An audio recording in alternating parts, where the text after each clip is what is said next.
festive episode 200. We have finally made it. We got the video calls going today. We get to see each other once a year, basically. Howdy. Colin, myself, and Hickey. We're doing One Piece today, which means I got rum. And I got Miller. Japanese whiskey. And I'm going to enjoy a lot of this today. I have Also beer. Corona. Oh, my God. That's Just not a good beer. sign when the cap is stuck a little bit. All right. So, yeah, just straight up Captain Morgan. Throw It's that Miller down. time, baby.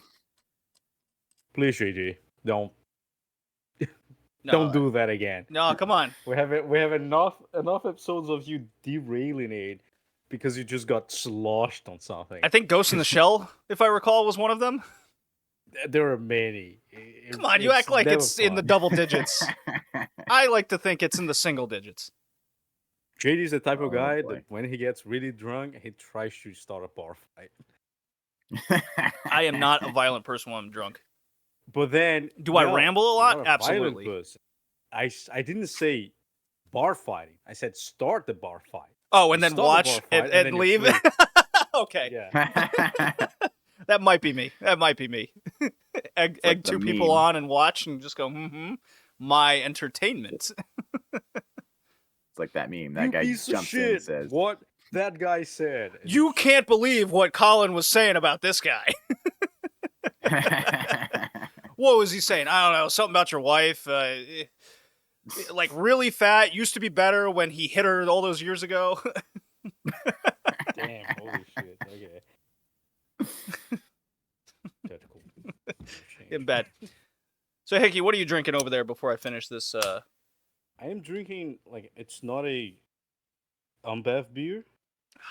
It's called Breedem. It's from the state next to mine. It's very cheap. Very nice. It tastes a lot of coriander and nothing else.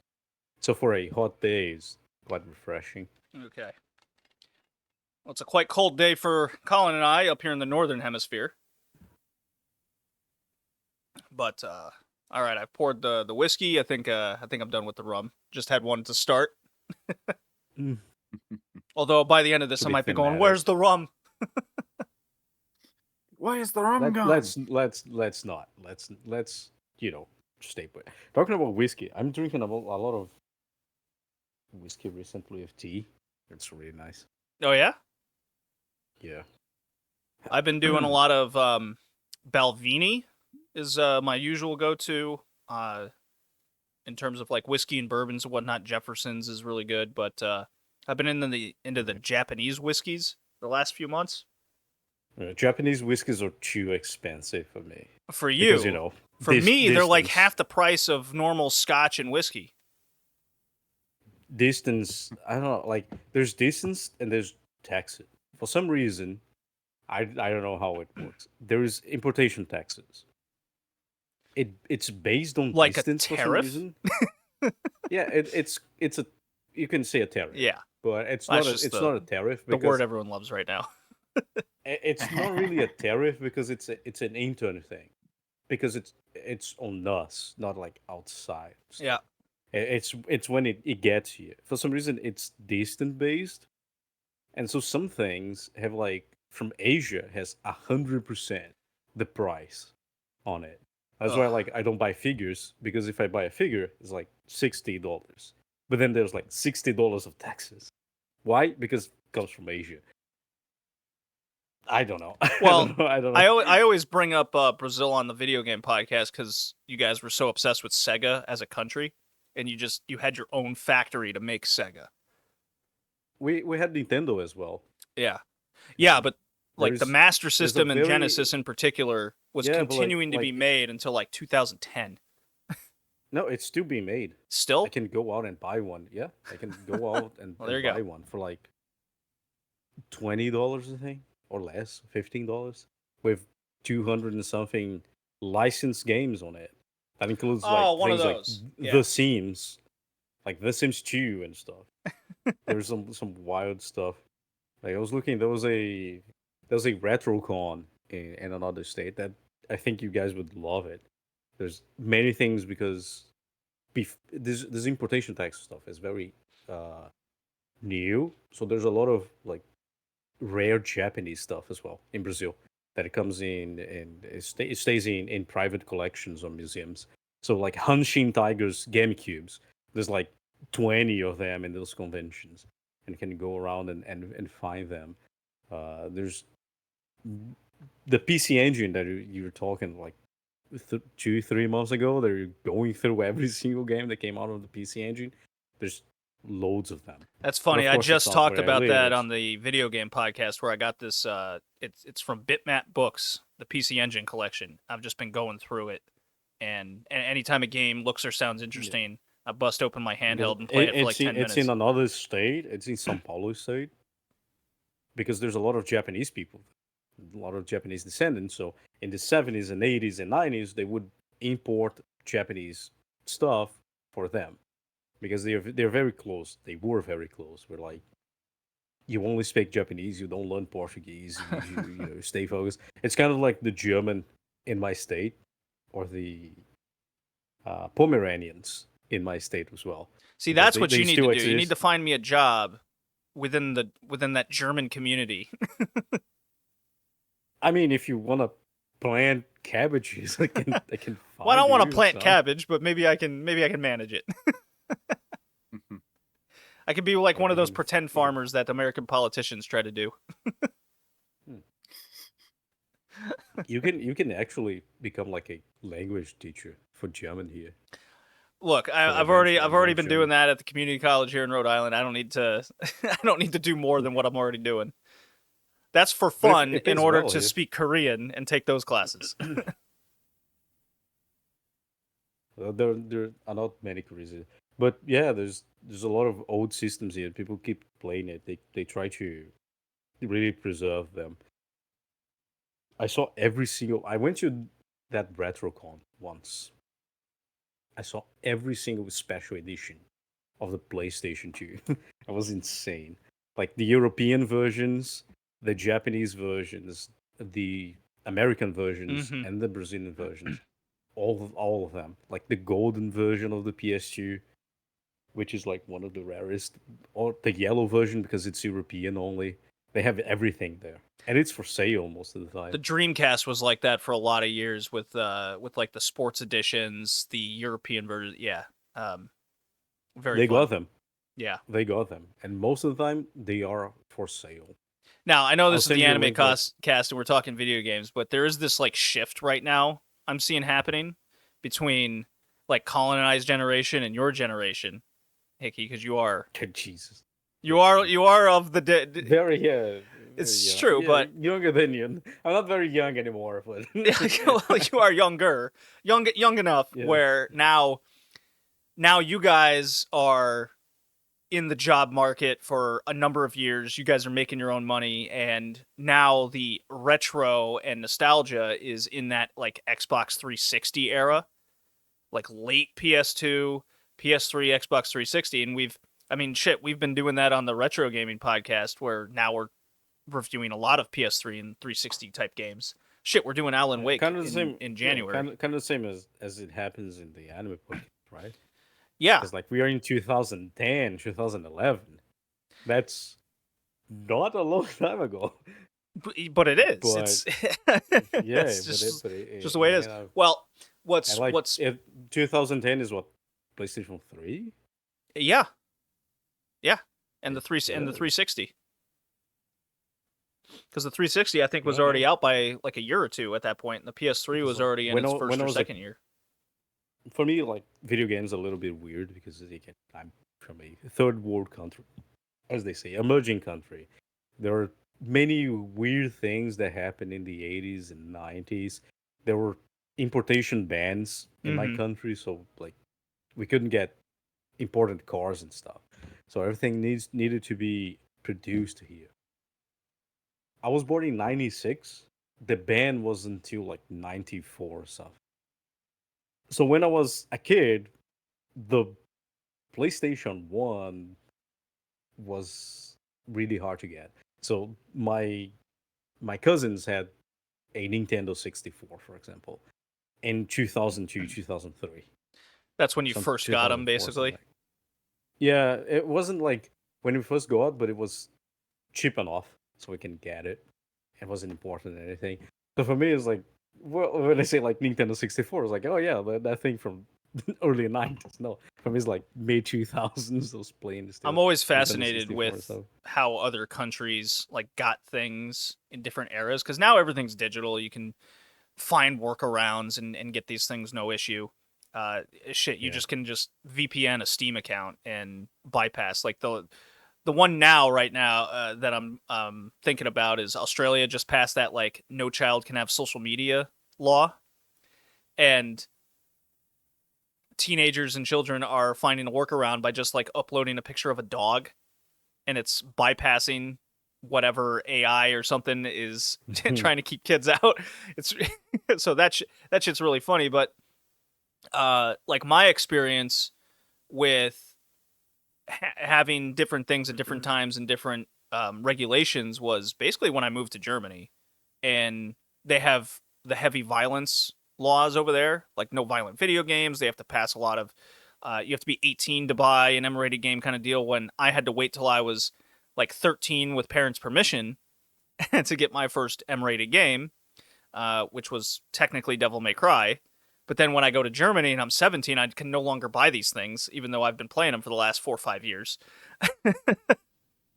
So I had to like find ways to work around it, or do I bother importing it, or do I just wait, until I turned 18, which I ended up doing when I was over there. I was like, I'll just wait the 6 months or so, however long I had to wait.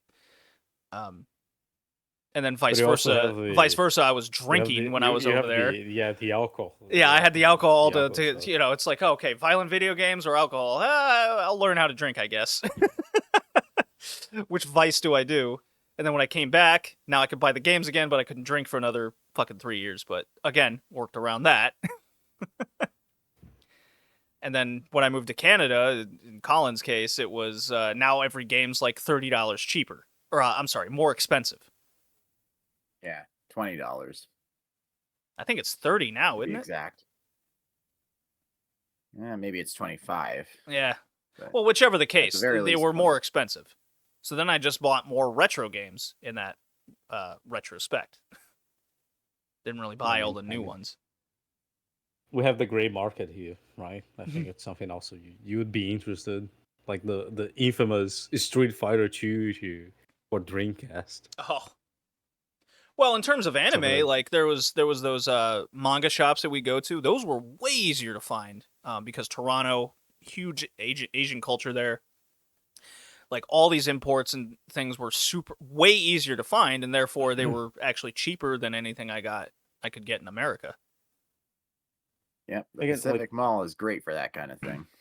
Yeah. He's a little bit different because we had a lot of Japanese people and stuff, and again, they were always Japanese nothing until like 2015 or something. So we always get new manga.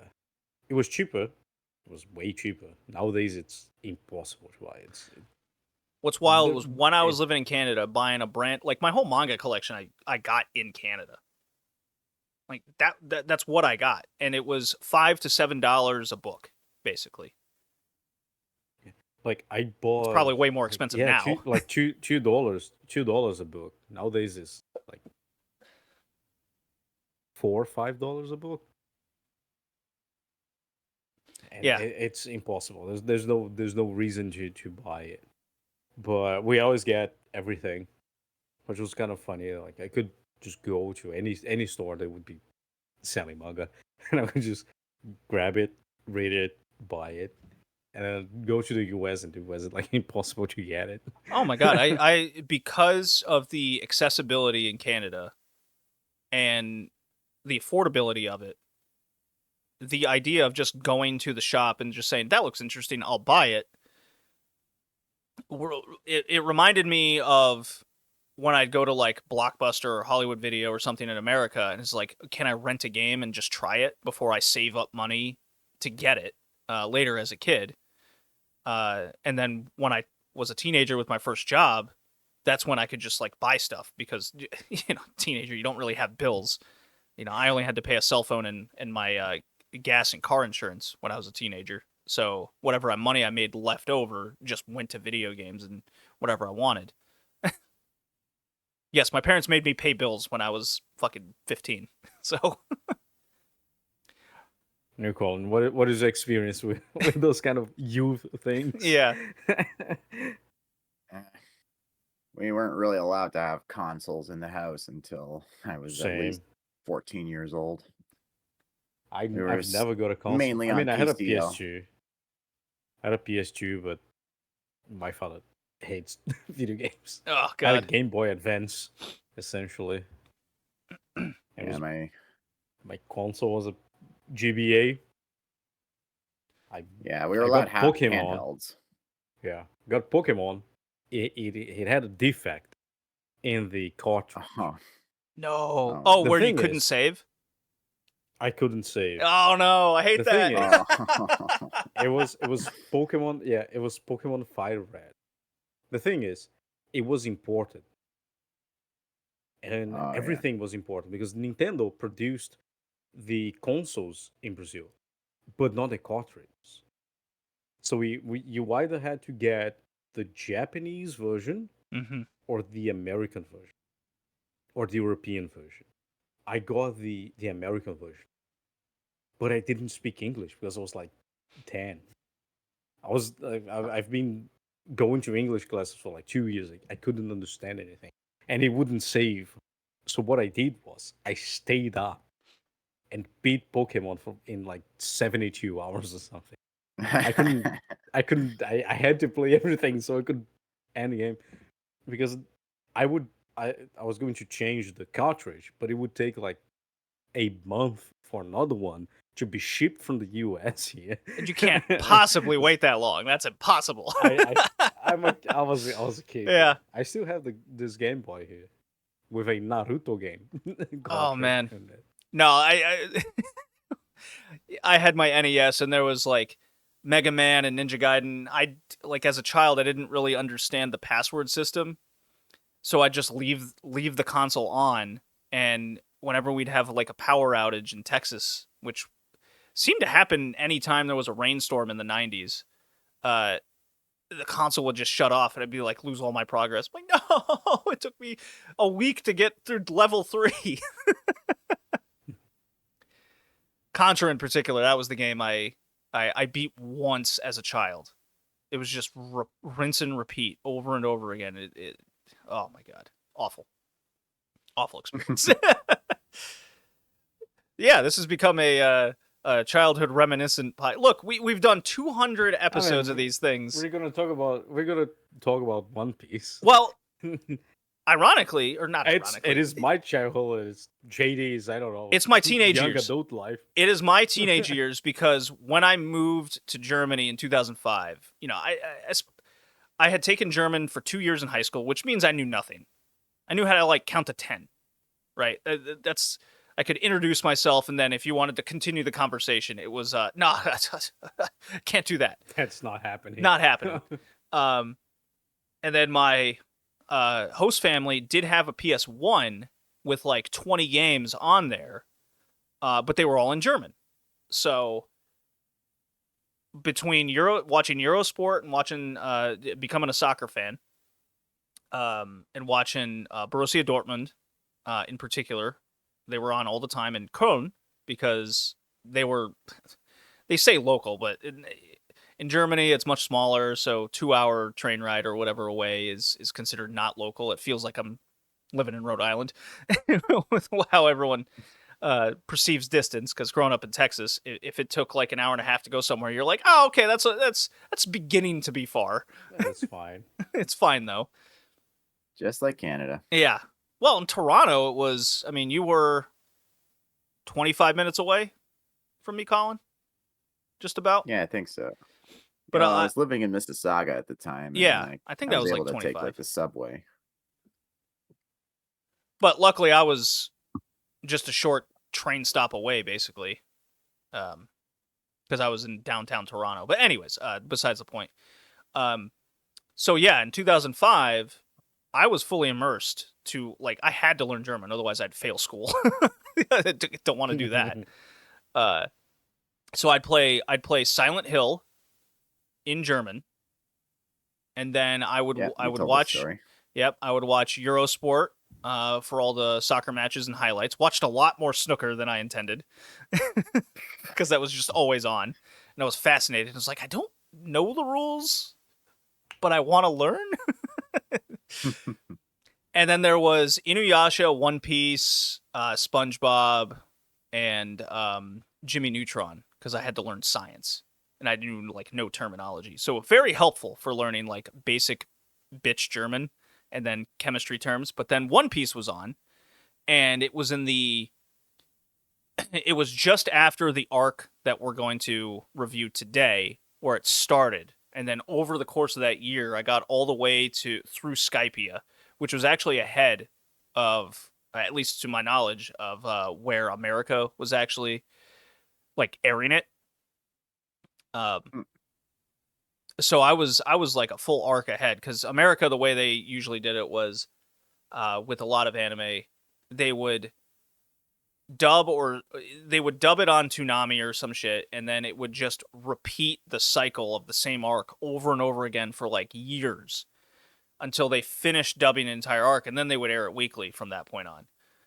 That's why there's the memes and jokes about like Dragon Ball Z, the arc where he becomes a Super Saiyan took like a year because they would stop it just before he turned Super Saiyan or about that on Namek, and then you would take a year, and then they'd get like 5 episodes further, and then it would take another year.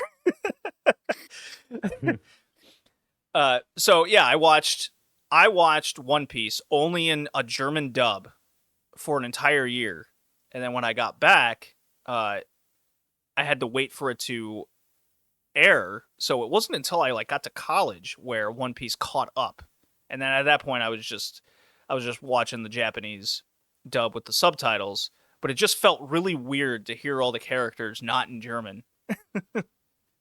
Yeah, definitely. And it also made me realize German dubs are horrid. I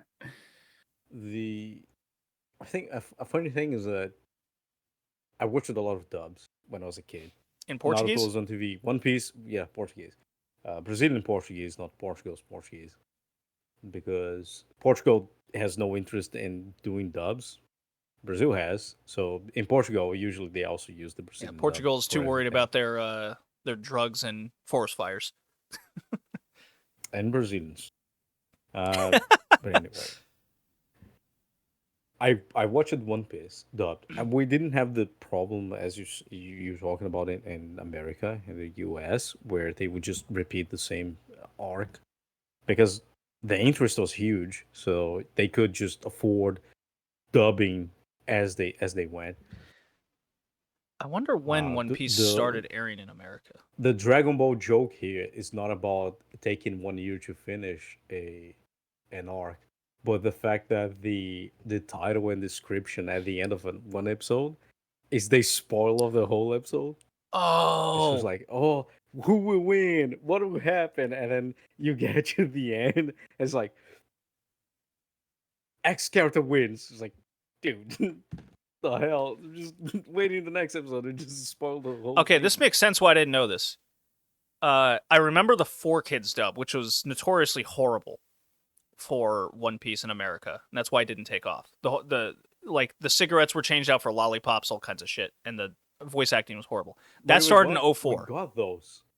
We also got those. Yeah, that started in 2004. It was canceled in 2006. We would get whenever it was cheaper. So we have like episodes where they have a lollipop, and we have episodes where they have a cigarette. It's got interchanges. Yeah, it's whenever bizarre. It was cheaper, whoever was selling it for cheap, we would get it and redub, essentially. So this is saying it started airing on Toonami in April 2005, which I was in Germany, so I wouldn't have known that it was airing in America. But it also says in 2007, Funimation acquired the license and then began their own dub and releases. So that's what I remember, which was probably, and that's basically when I started college. So this makes sense in the timeline that I was trying to remember when all this occurred. And that's pretty much when it started in America. It was like the 07, 08. timeline makes sense now. So, Colin, Hickey and I have been like rambling. What about you? What's your like One Piece history? Because that's kind of like what it's become as the Canadian now. So Germany, Brazil, now Canada. I'll be honest, since I didn't have cable TV growing up, One Piece wasn't really available to me, and I never ended up watching it with friends at houses either. But my interest in it actually began with fan fiction. Okay. Basically, what was it crossed over with? I gotta ask. I think I must Naruto. add, Naruto. Okay. One Piece Yeah. was on open TV here. It wasn't cable. It was free for anyone. Well, Cartoon Network Well, it in wasn't on America any of the- is cable, so yeah. Look, as No, someone it was who just as free. It was like the morning cartoon block on open TV. Naruto, Bleach, Full Metal Alchemist, One Piece. yeah, that was only cable in America, and I didn't have everything. I didn't Senseiya. So yeah. Germany's like cable like TV and internet laws were really weird for a long time. I think it's changed since then. Like the non-cable thing makes sense to me because I think my host family only had this like tier. I think there was like 4 tiers if I remember.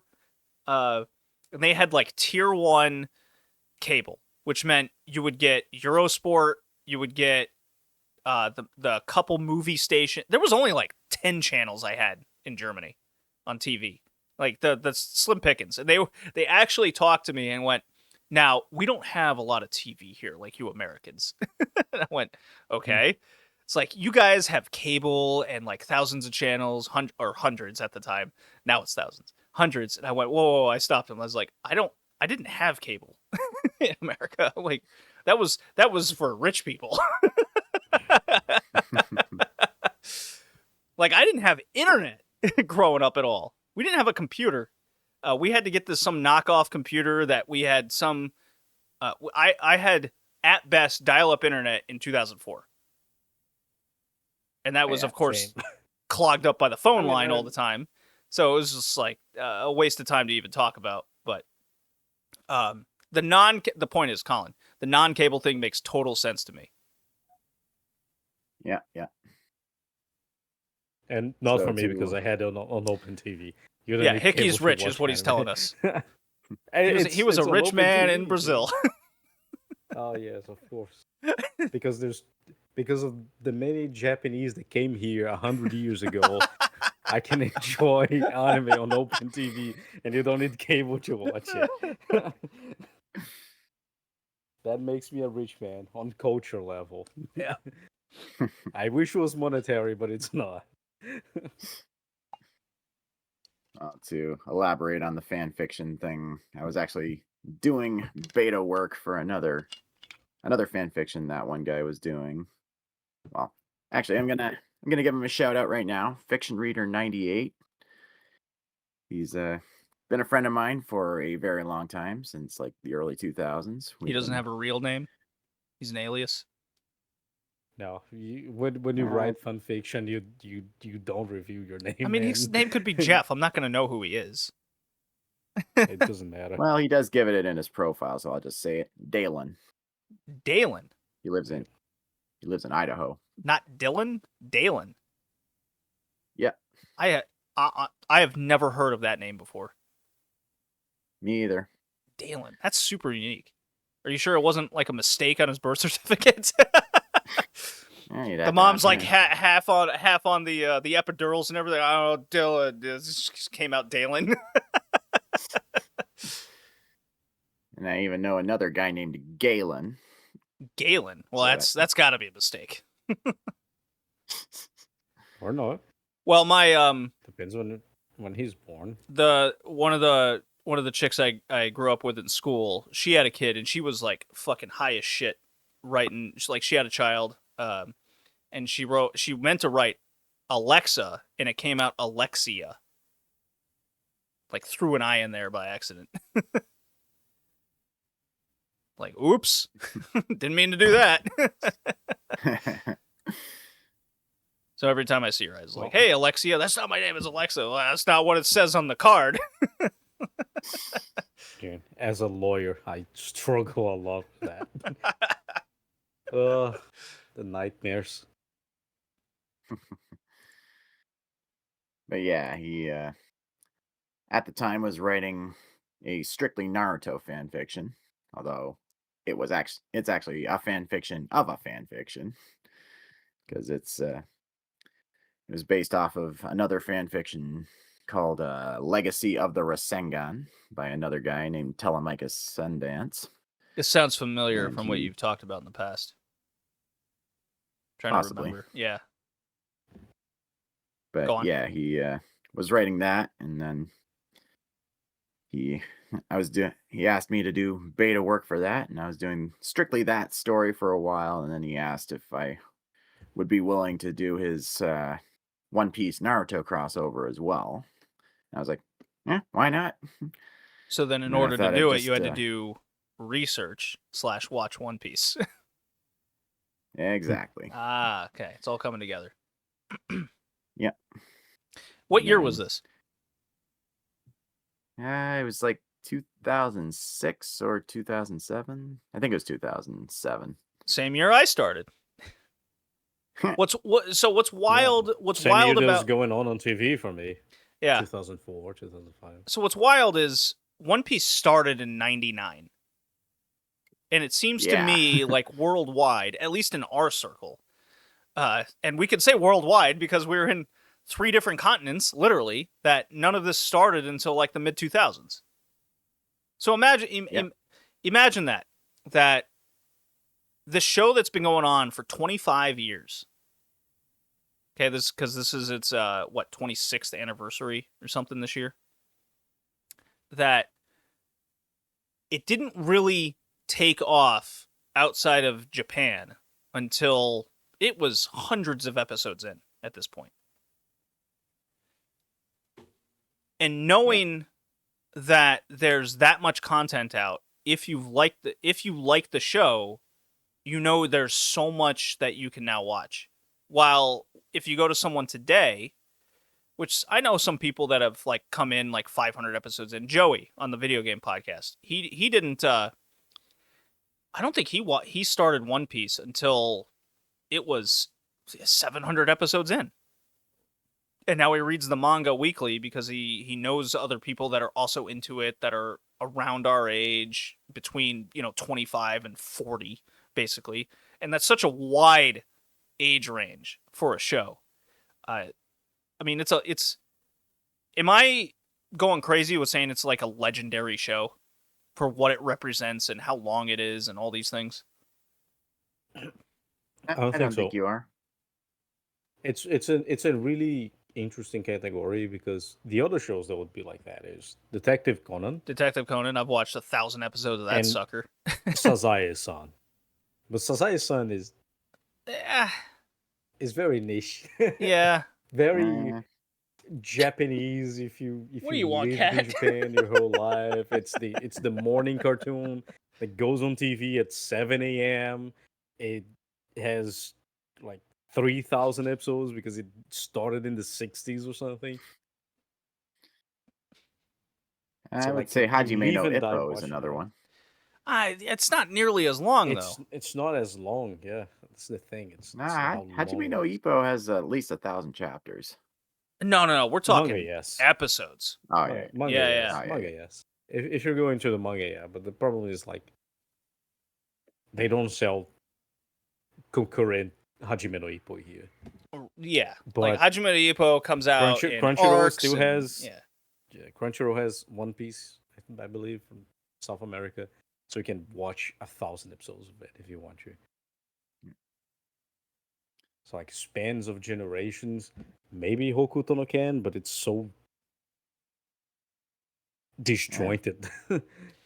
I Yeah, a know, lot I of know. it's just, like, You guys remakes are. and I'm remakes of sorry, but that remakes. like the new cat I got back in September. He's coming in. He wants attention. Hi, cat. Yeah, his name's Brutus. He's trouble. Sinon says hi too. Yeah. He's an Abyssinian cat. He's who I inherited from my aunt. So that's what was going on back during that time. Yeah. Got the big ears. Just Yeah. for the Well, yeah. record, the title of the story that I was beta reading is Quest to Be the Greatest. It's the crossover story. So anybody who's watching / listening right now, go check it out. If you're interested, you can go see a crossover of Naruto and One Piece. Yeah. It's Yep. pretty much just Yeah. the Naruto characters appearing in the One Piece storyline. So, yeah, And very a fun. boat? Do they have a boat or not? Yes, they do. Nice. Just kind of picking up the rookie 9 one at a time per arc. Want some whiskey, cat? No? Don't do that shit. Yeah, no. Also, it's part of the big three, right? So Yeah. It's what it's categorized No, as, yeah. two big threes because Bleach starts in like 2004 or something. Yeah, it's So it's too you have late, before right? you have like kind of, But then again, 2001. s- 2001. then again, One Piece is 1997. But you well, have the Yu manga, Yu yeah. Hakusho. Yeah, the manga. The big three is gonna be the manga. I'm Okay. gonna talk about the anime. Naruto is 99. One Piece is 97. Bleach is 2001. But you also have like Yu Yu Hakusho, which is 96. No, it's before 95 for that. the manga. You think it's older than 95? You know what? Interesting enough, let's look it up. Okay. And Shaman King as well. Shaman King's old. But would you put it cat, get off. Would you put it like that high though, is the question. Shaman King. I don't think I would. Shaman King is 1998. I don't think I'd like put it in the same category in popularity. All right, so I mean, for One Piece was going on from 1 year at a time, so yeah. So There isn't Hakusho anything. started in 1990. Okay, yeah. Yeah, it's way because I was older like, than I that's thought. borderline 80s. Because I remember my brother and I watching that, and it was through the like what was it, the Suzaku arc or whatever you call it, on Toonami before like 96. And the way like Toonami worked, which I described earlier, it was just going to repeat things until it was ahead with a dub. Yu Yu Hakusho I put in the same realm as like Right. Dragon Ball Z. Rurouni Kenshin. Well, It's 1994, but it ends in Kenshin. 99. Yeah, because One Piece, Detective Conan was 96, I think. Yeah. But it's not the same shonen category. That's what makes it like. Yeah, true. Should be like yeah. But I guess Naruto, people, Bleach, I One guess Piece. people call it the big three because Shonen Jump existed with like these entities at its peak popularity. I think that's the Like, those are mentality big behind Shonen Jump big Shonen Jump is not 90s or early 2000s. It's like 2015, I would say. No. Yeah. Well, I guess that's when it's started going digital. That's a discussion. That's another time. But like One Piece has spanned so long that it's kind of like in its own category almost. Yeah. And the changes, as far as I understand, even if they did have a time limit, right? A time skip. I mean, yeah. But the characters don't change that much in personality. Well, I mean, women's boobs get bigger, and That happens Nami in dresses Bleach as more well, so. skimpily for sure. things get more The sexualized boob- because they're older. Yeah. But it's still, it's kind of the same, right? Because Naruto becomes a teenager, then becomes a father. Yeah, it's a that's huge a leap. way. Well, no, didn't they have a time skip in between? He was learning like the Rasengan and everything. Yeah, when he becomes a teenager, he goes from like Yeah. 14 to 17 years old, I think. Like a 3 year skip. Was he 14? I thought he was Bleach like has 12. a skip as well. Yeah, I'm pretty sure he was Is it? 12 to start with. I thought it was older. I thought it was like Then he 13 became at 15. the best. Yeah, because One Piece was only 2 years. So like Bleach is also 2 years. Bleach is only a couple years as well. Yeah. Well, anyways, yeah, One Piece is wild. Should we start talking about the show? Sure. All right, I gotta get I mean, are we not talking about it? well, the arc that we've dedicated to it's the first arc, the East Blue arc. Let me get the drop going, even though it has nothing to do with I should get the Nami drop because that's let me pull that up.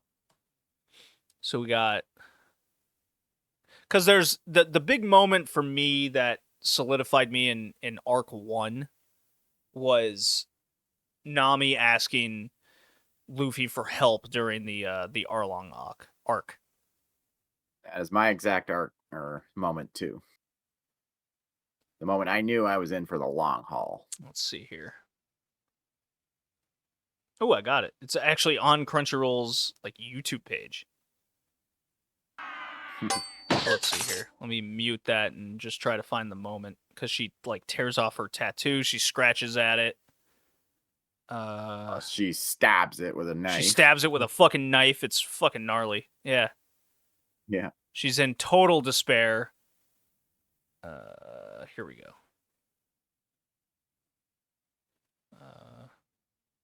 Got it. All right. So I'm just gonna play this last end of the clip here. Luffy.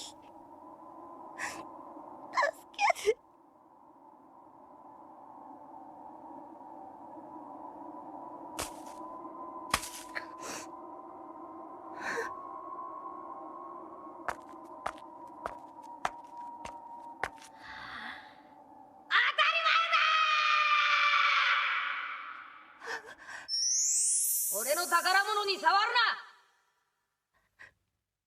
ルフィ。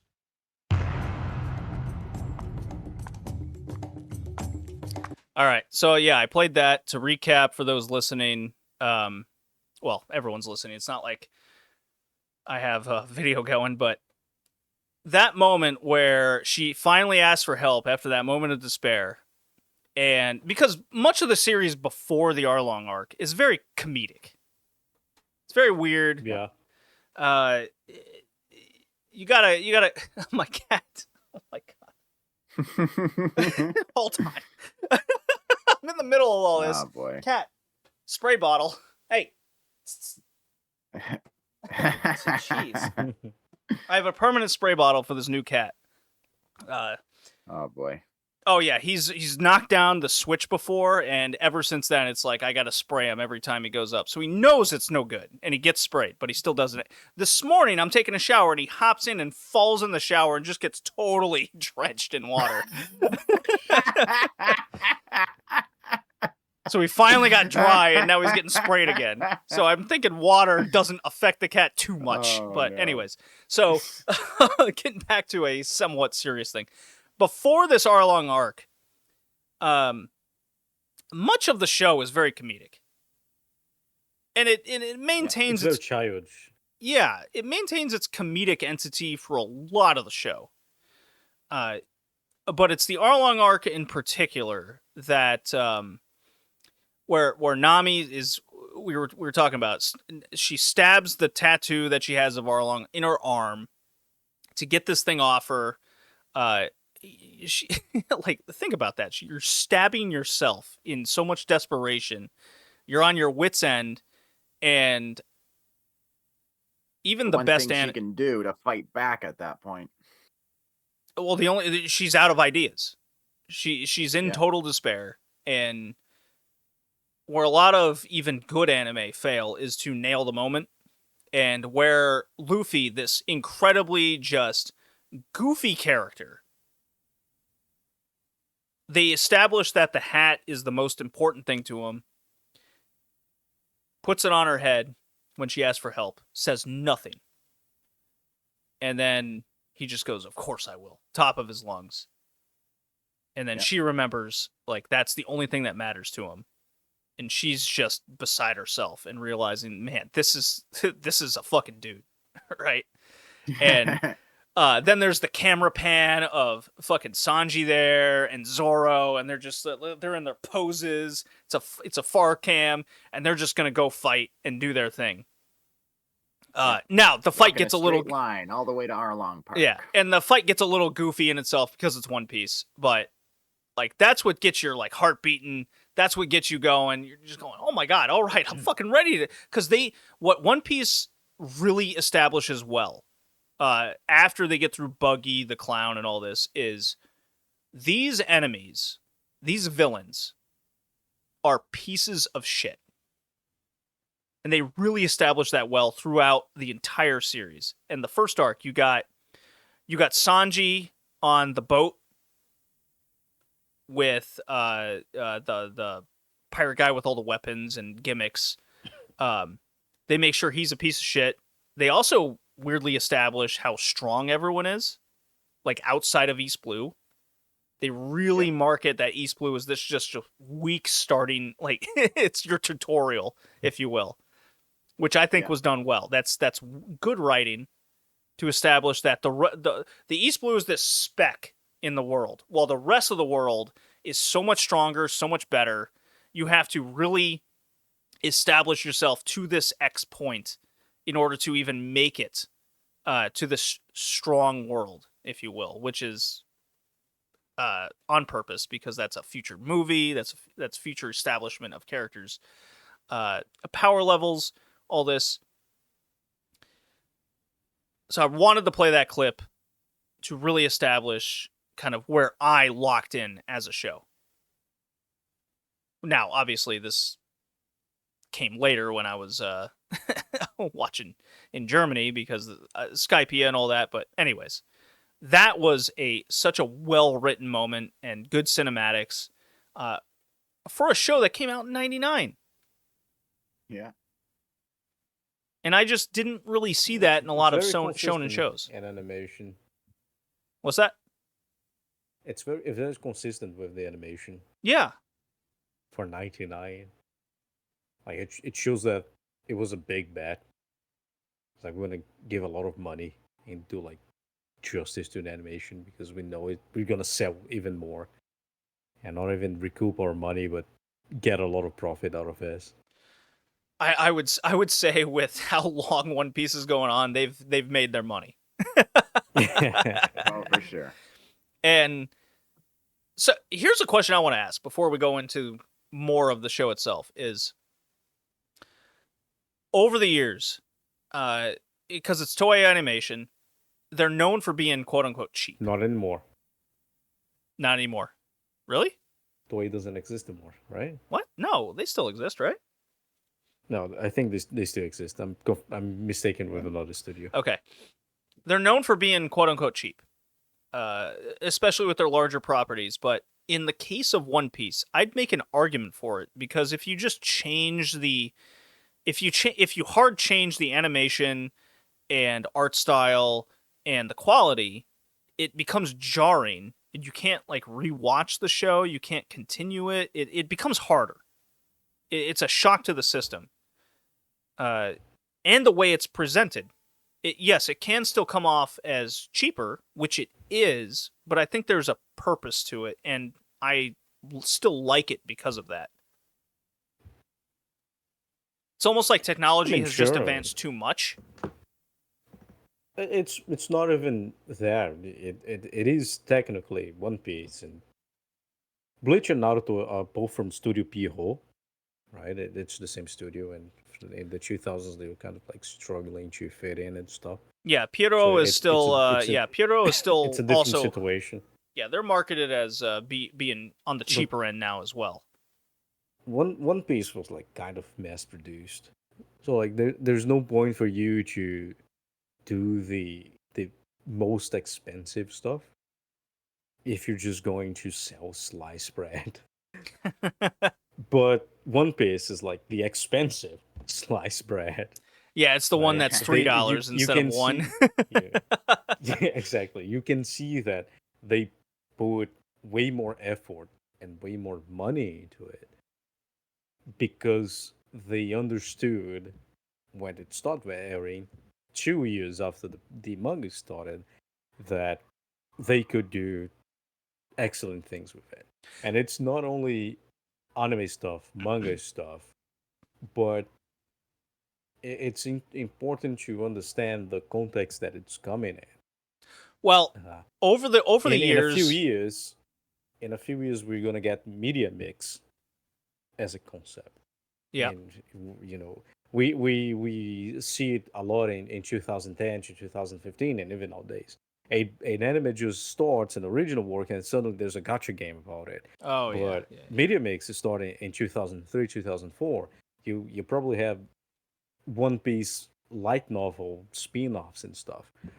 So they're thinking about how to commercialize it, and technology is changing. You have game consoles now, and in Yeah. 1999, One Piece comes in, and it's kind of one of the big properties that Shonen Jump and Toei can look at, and like we can make a game out of it because cheap game, too, there's on top of consoles it. now. There's consoles. There's Yeah. the PCs are advancing. People are gonna buy the game if they like it. It's not only here's the manga to promote, here's the anime to promote the manga, or which we would see until like 2010, 2013. Even nowadays, we still see it, but it changed to media mix. Here's the anime, so we can promote like this gotcha game that hopefully will last 2 years. But we are looking at a completely different thing. Of course, we see Yu Yu Hakusho. We see games for Yu Yu Hakusho, but Yu Yu Hakusho Yeah, we has got some been- with Hakusho, Sailor Moon, Dragon Ball Z. Yeah. Yeah, but they ended not Dragon Ball, but they ended a few years back. One Piece is like kind of like one of the few IPs that are like on the twilight of we can make more than anime and manga. We can make games. We can make light novel because light novel starts getting very big in the early 2000s in Japan. We can do pop-up shops because we got out of the 90s kind of bubble, the 80s bubble bursting of Japan. And in the 2000s, we see that in anime. When Well, we you know see- what? I'll you know- interrupt you. You know what's brilliant about One Piece Sure. in terms of consumerism? I like how you brought up Yep. the video games because you can buy a video game from like the early 2000s and they are still coming out with them today in different genres, by the way, between fighting and Dragon Warrior. No, Dragon Warrior is the RPG. Pirate Warriors? Well, there's Pirate Warriors. I'm thinking of the fighting series that has like the 1,000 characters on the Chinese mythology thing. Jump Force? Well, Jump Force was No. part of it. Anyways, so there's Soul the Calibur? yeah, it's not Soul Calibur. They have come out with one-on-one fighting games. I'm thinking of the fighting the series of Chinese lore with the 1,000 of NPCs on the screen, and you Three can. Kingdoms? No, that's the strategy. That's the strategy element game. Three Kingdoms fighting game? Uh, A very obscure Nintendo 64 fighting game. I wouldn't be surprised if we've even covered it on the gaming podcast. But so you have 25 years of video games that have come out, but there's also the aspect of you can re-release mangas, you can change the media that's come out. They've stylized arcs, and this is probably from Oda himself, the creator, that every arc, there's a theme to it in which there's new costumes for the characters, which also comes out with new figures each and every time. And they also introduce a new like character cast of interest that you can also buy.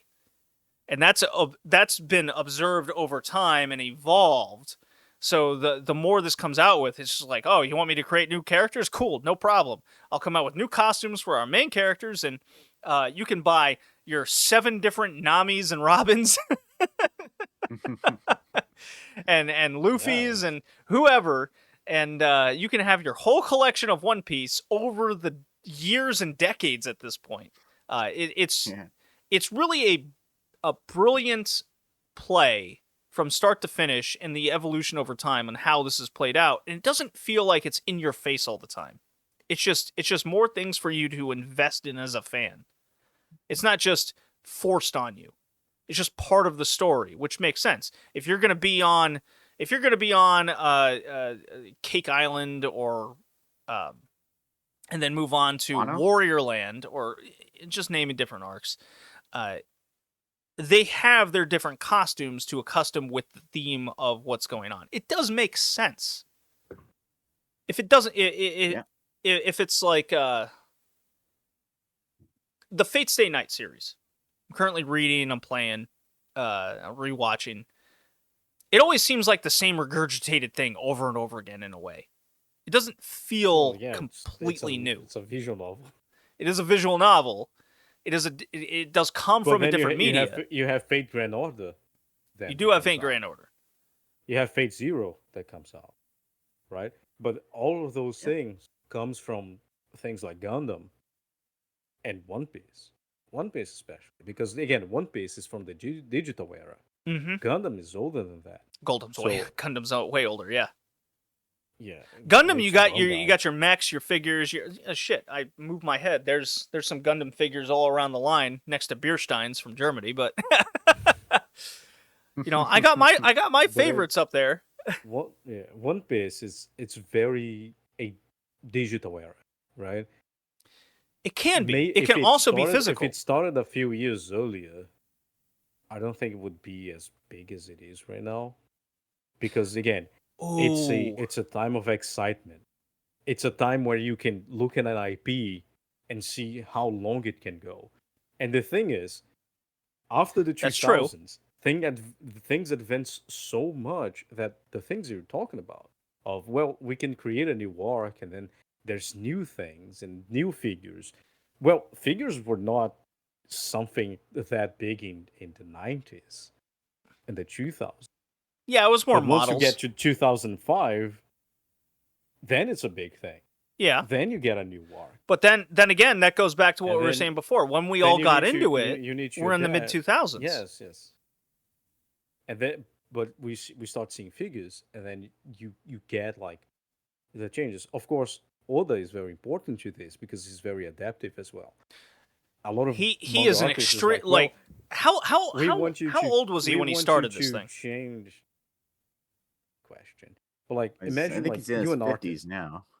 Like you're an artist, and then like the producer comes to you and says, "We need you to change the main character's appearances so we can sell figures." A lot of guys will say, "No, we can just change my story. Like I'm going to finish my story and start another one." Other changes the main characters, it's fine, right? So it's very adaptive. So it's a good match between like this digital era and the changes that came from 1999 up to nowadays, to his creativity, where he can come up with stuff and still feel very organic. Things I don't know about. I'm not a One Piece fan. I'm rewatching the first 50, 60 episodes after like 20 years without watching it because honestly, I'm not a huge fan of One Piece. But it's a very old impression I had. That's something I still need to talk about from the early episodes. So Oda was about 28 when he conceived and started all this. He was older than I thought, because like Colin said, he is 50 now. He's Yeah, not 50 young. something. This guy in his entire like adult career essentially has made One Piece. And he's probably Yeah, worth like close to $500,000. At least. At least, right? $500,000. Well, look, I'm thinking Probably. like That seems a little contracts low. and stuff over time. That's very low ball. You think that's low ball? Yeah. I think so. I think Got to One be a Piece should billion like- at least. I don't think he's a Yeah. billionaire. It is. He's not a billionaire. There's no way he's a Boy. billionaire. He's probably He's definitely one of the on- richest guys in Japan. For Yeah, sure. he's probably on the billions. Definitely. I think he's under 500 million. And the thing is, Did I say a million at yeah, first? No, yes. 500 million. I went is half a too billion. much. Yeah. I think Yeah. he's under 500 million. I would say below 10 billion, honestly. You think he's below Because of 10 million? revenues and how because how things work in Japan. And Well, that's those what I was companies are thinking. kind of Like, I predatory think and he's stuff. what 100 But- million. I'm going high. Maybe end. no, less, way less. One Piece as a whole? No, What I'm the talking $1 billion Oda himself, with what Oda he himself? owns and what he's worth, and because the property itself is worth probably what $1 billion. He himself is worth a lot. What he own, material wise, I think less than 50 million. Because I'm thinking say. when he started, it was probably worth nothing, and then over time, it just keeps getting not exponentially bigger for pay rise. Yeah, I think it's low, but like low in the millions, right? I don't think it breaks 100 million in net worth. See, I'm thinking 100 No, million. I think so. Because I would have to make a little bit of research to see the companies he owns, where he gets shares. Because there's probably One Piece company.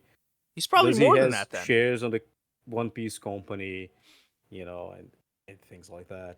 So that is something that it needs a little bit more research to say. Well, top He your head. himself, not Yeah. not counting shares of companies, I think it's That's wild to 10 think about. million. That again, One Piece as a creation has generated this much money because every week, every year, One Piece is in the top manga.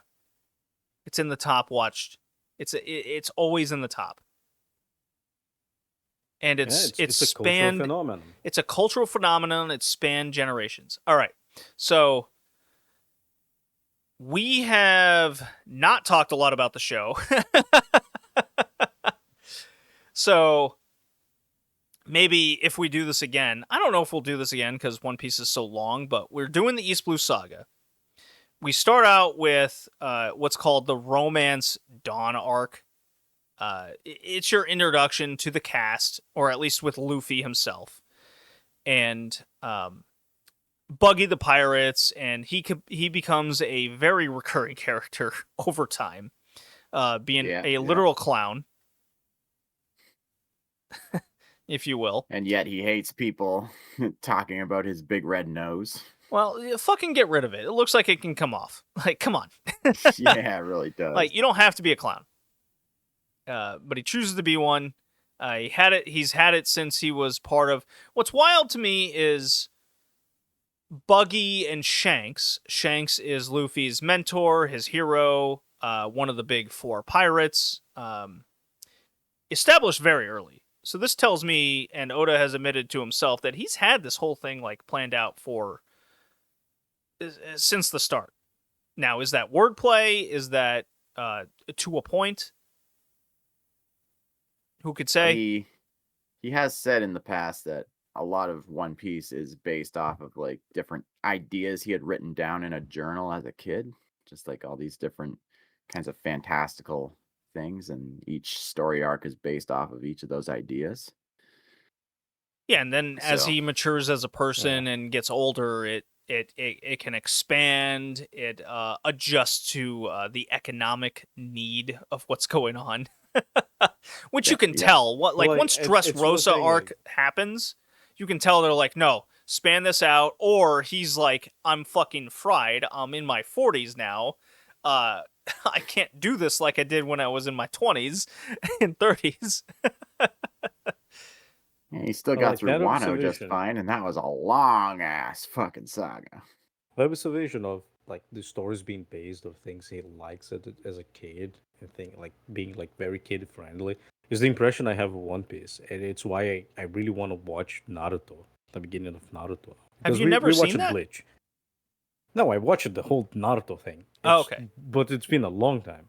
The thing is, Because the we got impression I that had scheduled. from when I watched it as a kid of One Piece is that it's too childish. One Piece is very childish. Yes. It's the impression I had.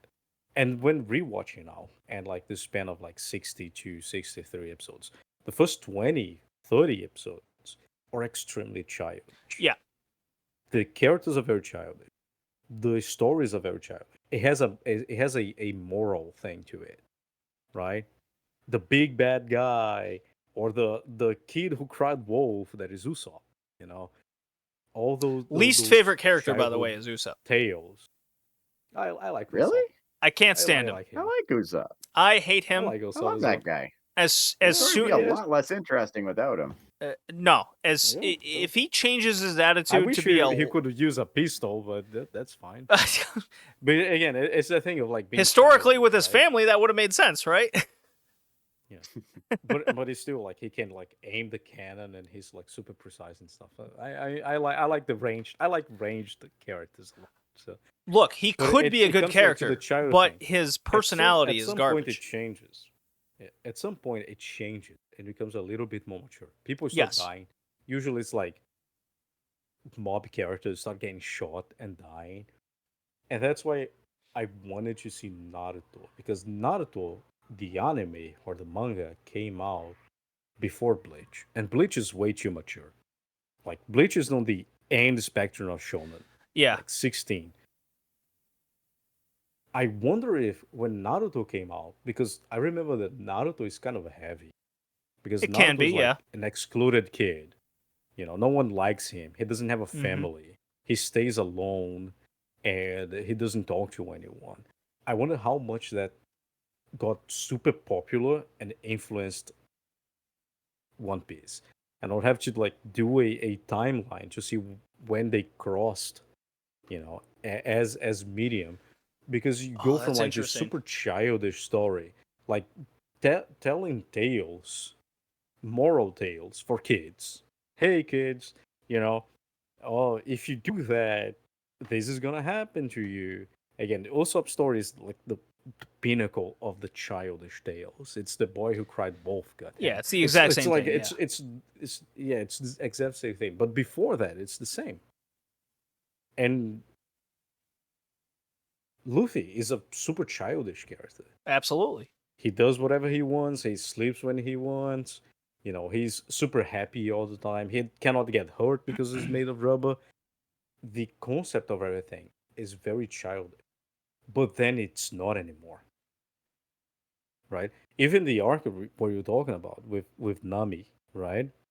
Where Luffy's motivation to do everything is not because Naruto, it takes a while for the motivation to appear. It's Yeah. a better written story, in my opinion. Bleach is more immediate. They're gonna kill the person who saved my family. It's like Yeah. it's you know, it is way more dire of a situation. In One Piece, it's like they made my friend cry. And when you're a kid, you're like 9, 10, 12. That's way more important than a concept of such a abstract concept of death or the law or the judiciary like Bleach, right? I In do Naruto, you agree have, like, with the I am initial. an excluded I'm an excluded orphan child. Sure, you can Well, you get don't learn that, but that till it's still later. very heavy. You don't learn that till Yes, later. but you But you I still you like still what I have like that. what Like he's still excluded, right? So like at some point, and you can see that in the anime, at some point you go from like those childish tales to something way more mature. I It's think like that you went evolves from with the like story, though. 12 episodes to 15, but it's so fast. Ah, I don't think I agree with that. In One Is Piece, and I believe it is. I think it is because again, that's why I want you to rewatch Naruto because for me, Oh, for you're Bleach is from yeah, the with start. Naruto, yeah. Naruto is from the start. Everything is there from the start. With One Piece, it feels like there was a type of story that was being told, and then it flips. It's like, okay, this is not enough anymore. You need to put like these and these and these kind of themes I think together. I and think you you're need to right in that show this and aspect. this I and think that. that's a case of And then Oda you see mobs constantly dying adjusting because over the years to what's needed. on Sanji, when you get your Sanji story, not even the mobs die. So you get Zoro, no mobs die. They get even when they should have died, they still survive. No, you're right When you about get that. to Sanji, it does. People also don't die. When you get to the end of the Nami arc, because Nami is there from the beginning, so you see everything with her. Then the mobs start dying. Then you get like people getting shot and just dying on streets. And then you start seeing cruelty, for example, real Yes. cruelty. There's It is a really there is a different slow change. escalation of the violence that happens in One Piece, and it happens over time. And you might be right. That is an interesting Yeah, but it's like, aspect. it That is an starts interesting really timeline slow, aspect and then, with Naruto and how it because adjusts. Naruto would be 1999, 2 years after One Piece started. Yeah. That should be around when Nami arc starts, right? Or finishes. Yeah. And that's probably why a lot of people, at least And in they're an both older from the category, same. They're both from the same company. yeah. So the producer, the guy who's Is it the with same producer? Oda probably not the same producer, but they talk about it, right? Yeah, sure, they talk to And each they see other. the metrics. Yeah. They get the metrics of what is selling. So I feel like I really want to rewatch Naruto to remember how heavy Naruto was. No, that's super interesting. That's the shit I'm into. I love that. Also because the show, I but do believe it influenced. Yeah. So like for me, when I remember One Piece, I remember like being really childish. well, here's because the of those first episodes. well, here's the thing. If One But it's Piece, not, it's if not. if One Piece never got to that more mature level, would we all still be watching it? I don't think so. No chance. Yeah, probably not. We would We have grew up with the aged out show of and it. the show grew up with us. Yes, exactly. The show grew up with us, and that's what clicked with a lot of people. And the more mature it got, the more people can get into it. Really mature, and it also Fairy Tail was also like that, right? But it wasn't very mature. No, Fairy Tail. Fairy Tail doesn't have mob characters to die. No, and it suffers from every time we defeat an enemy, they become our friends. That's what Yeah, it suffers yeah. from. And then when they become friends, their abilities get nerfed. Yeah, like Fairy Tail has a That's the lot of Dragon Ball issues. effect. Fairy Tail has a lot of issues. Is it still enjoyable in the beginning? Absolutely. Otherwise, it never would have become popular in the first place. But that's maybe when does Fairy Tail become eligible? It probably already is, but we're not gonna watch Fairy Tail. Well, I mean, we can watch an arc, right? Let's see here. I watched every single arc of Fairy Tail. I don't feel like going through it again. 09. Might as well Yeah, just it's eligible. 09. Yeah. That would be might as that would well be an just watch interesting more One Piece. thing. Maybe next year. But Colin, what of the topics we're talking about here, what sticks out to you? You've been awfully quiet. We also haven't like let you talk through a lot of this. Yeah, it seems like a lot of the time I start talking and all of a sudden you guys just run with whatever I'm saying. Apologies. Meanwhile, I'm because just sitting you were here the playing best of Candy us. Crush. Waiting for something that can stand out to me. You just gotta interrupt and go. Just go. Just go. Well, now that I'm on the spot, it's hard to think of anything. Well, what do you think? You watch Naruto, right? Definitely watch Naruto. Yeah, I've watched Well, I So watched it what to do a you think of point my until it started getting all filler-archy, and then I just followed the manga from there because I ain't got time for that what do shit. you think of my observation of like this change? Because again, One Piece, the manga starts in 97, Naruto starts in 99. And then we get what 30 episodes in, 35 episodes in, which would be most likely a year and a half. Because again, they're from the same company, it's the same Shonen Jump. So even before Naruto starts, Oda is probably reading the samples of manga that are coming out because he's the top dog of Shonen Jump. So they probably gave him, it's like, hey, like there's this story coming out, want to check out. He's most likely reading them before they're published. So do you think that could influence like this change in direction? Maybe, but I don't know. I feel like with One Piece, it's a little more of a natural evolution. Well, it feels that way, I yeah. mean, that could have had a bit of an influence on it, but I think since Oda had basically planned the whole thing out from the beginning, it makes it it's more feels natural that it would get more mature as it goes. I So it's disagree with more that. like I, the more they get closer to the Grand Line, the cruel people get, because that's the Yeah, point. Alright, so I yeah. The Grand cruel. Line is like the most dangerous part of the planet. well, yeah, that was So established. What I agree with is the story's planned out. The maturity level, I think, changed over time because of everything else. That's where I agree with Hickey, where it's like, oh, that's interesting. That I think there is certainly a level of influence to everything else that was coming out with the also evolving age base to everything. yeah, yeah, and the characters basically grow up as the show goes. I mean, just look at Kobe at the beginning. He's just like this cowardly little bitch boy, but gets influenced by Luffy, and he The over midget. time becomes tougher. I'll Of ask course, we you don't guys see this. him until like hundreds of episodes later I'll after That's where Ennia's I was going. lobby's over. That's where I was going. So I'll ask you guys this. Colin, I'll ask you first. Does One Piece suffer a little bit from characters they introduce and get you involved with and then seemingly ignored for long periods of time? Yeah, it does a little bit. I mean, they introduce them, and then after the arc's over, they just go back to the Straw Hats, going to a new batch of characters, and then it's not until like way later that the the other characters become important. I mean, saw it with Kobe. I think we're starting to see it with Vivi in more recent Yep. stuff. Of course, she had plenty of episodes and chapters to interact with the main cast, so I give that a bit of a pass.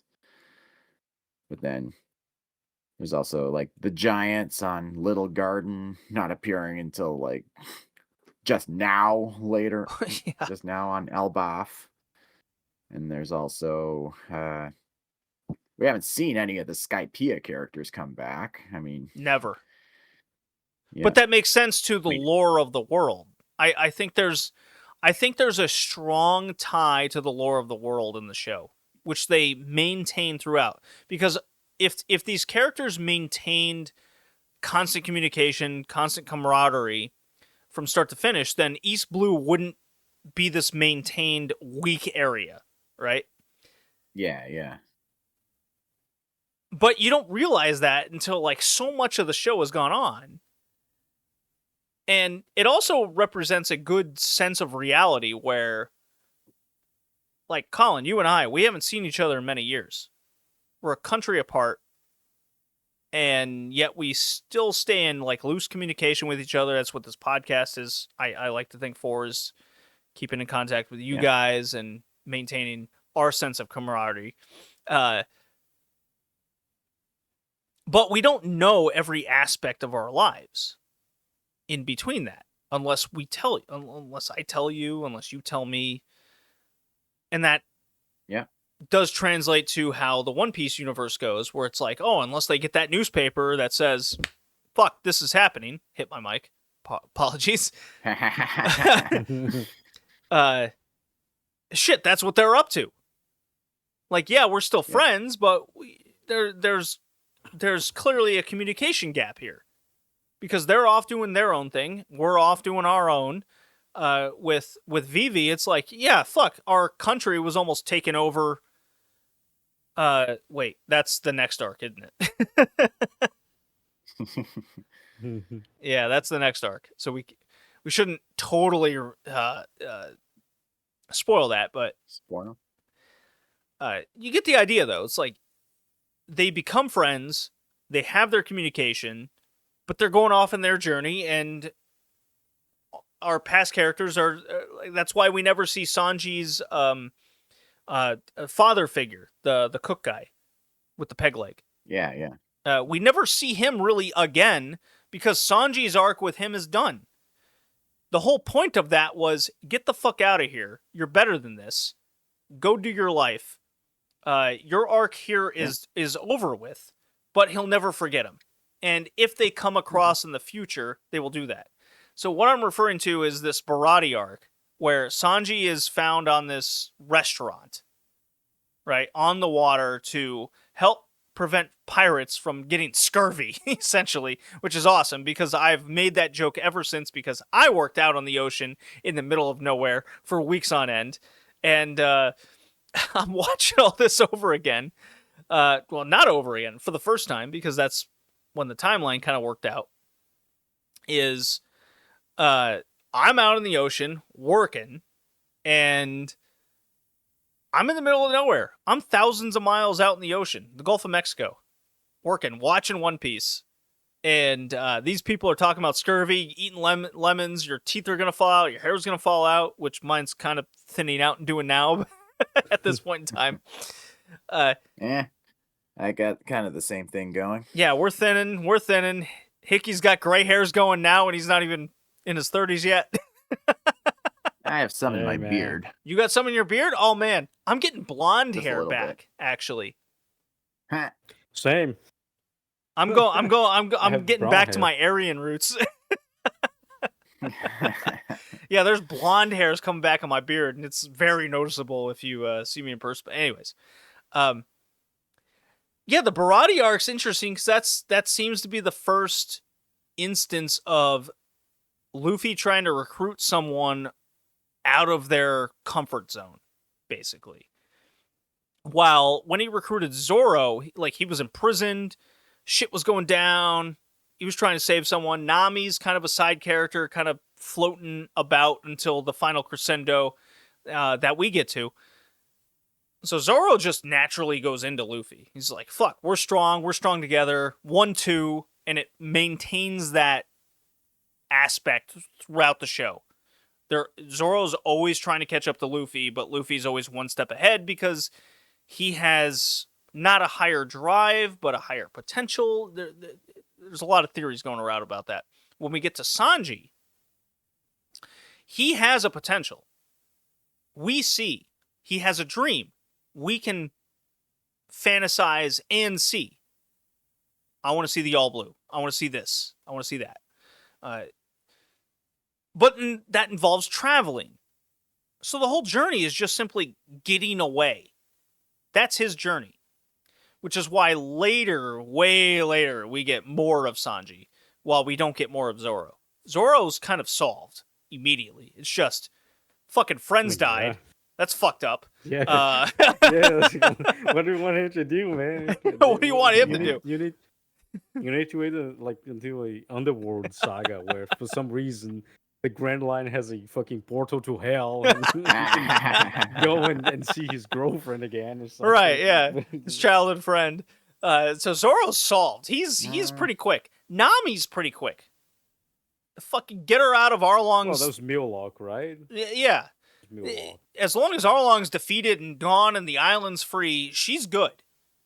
She just wants to make money and she's out for the adventure and keeping up with everyone else. That's her own motivation at that point. With Sanji, it's way different. He's got kind of a vague motivation. Just wants to be a great warrior of the sea. But that right. involves- He wants to find his father, right? His well, father's that still too. out But there. but Usopp wants to be a great warrior. Oh, he Usopp, yeah. He kind of just falls into it as time Well, that's goes why I'm saying on. Usopp's like such a weak character. If there was anyone that could just like die and go away, it's him. Damn, dude. Yeah, but The alcohol historic. he can still take a hit like a should take champ. place. I mean, I if mean, he got shot gets through the hit with heart 4 and they're tons like of all metal sad at and once. revenge, it's like, what does not what does gonna die Usopp bring here. to the table? He's the probably range the most character, three-dimensional character of the cast.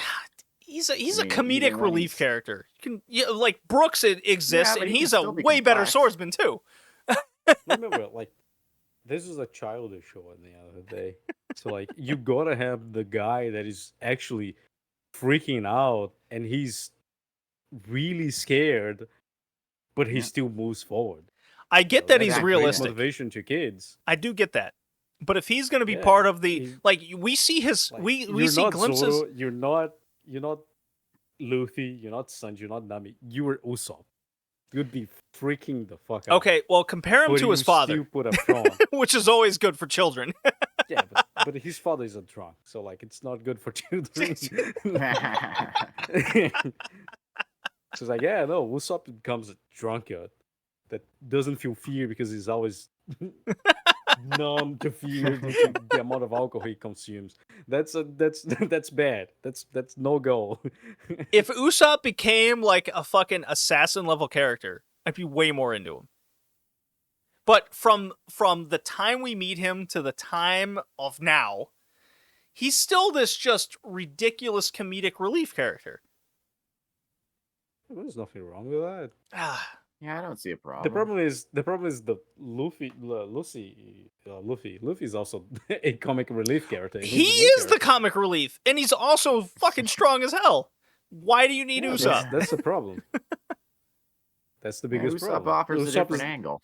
Yeah, Usopp's there to I be mean, the Luffy real offers man. He's nothing, real. Whereas He's the real Usopp deal. does everything. So there Ooh, is very the arc smart. later where there is that question between Luffy and Usopp, which is very important because Usopp Yeah. himself recognizes he's like not hanging with the crew, basically. Mm-hmm. That's probably a conversation for arc 2 of the story, but Yeah. like I like the introduction to Usopp, where he's this boy who cried wolf. He has his love motivation, which he, of course, he never goes back to, which is Not rough. yet. Well, it's been years. She's moved on. She's got money. The grand line is really big, man. Not like he can just go back when he Yeah, wants to. Usopp can find someone else. Well- She can find someone Well, else. I am planning on reuniting them in my own fan fiction. Damn. Because, by the way, I am writing one of my own. It's a cross between One Piece and Kingdom Hearts. Just You have mentioned One that. Yep. Piece, yeah, One Piece's world gets invaded think it by would be- the Heartless. I think Although- it would be and- better, in my opinion, if Usopp not only he's the real guy, right? He's just a What? normal Yeah. dude. He shoots well, but like he's a normal guy. He's his carousel. I think it would be funny if he was like Shaggy, where he always gets the girl for some reason. Oh, Because you have Sanji, and like Sanji Yeah. is always going to get the girls and stuff. Yeah. But if they all got in love with Usopp and he's oblivious to it, I think Yeah, it would be yeah. funny if that was the case. you know what? I'd be all for that. That would make Usopp's character way 'Cause better. If he was like a ladies' man, Usopp's unintentionally, not a ladies' man, not a ladies' man. He's Shaggy. He's Shaggy. he's just there. just going about his business, and all the ladies like flock to him. Now the strongest ladies go to Luffy, obviously, but yeah.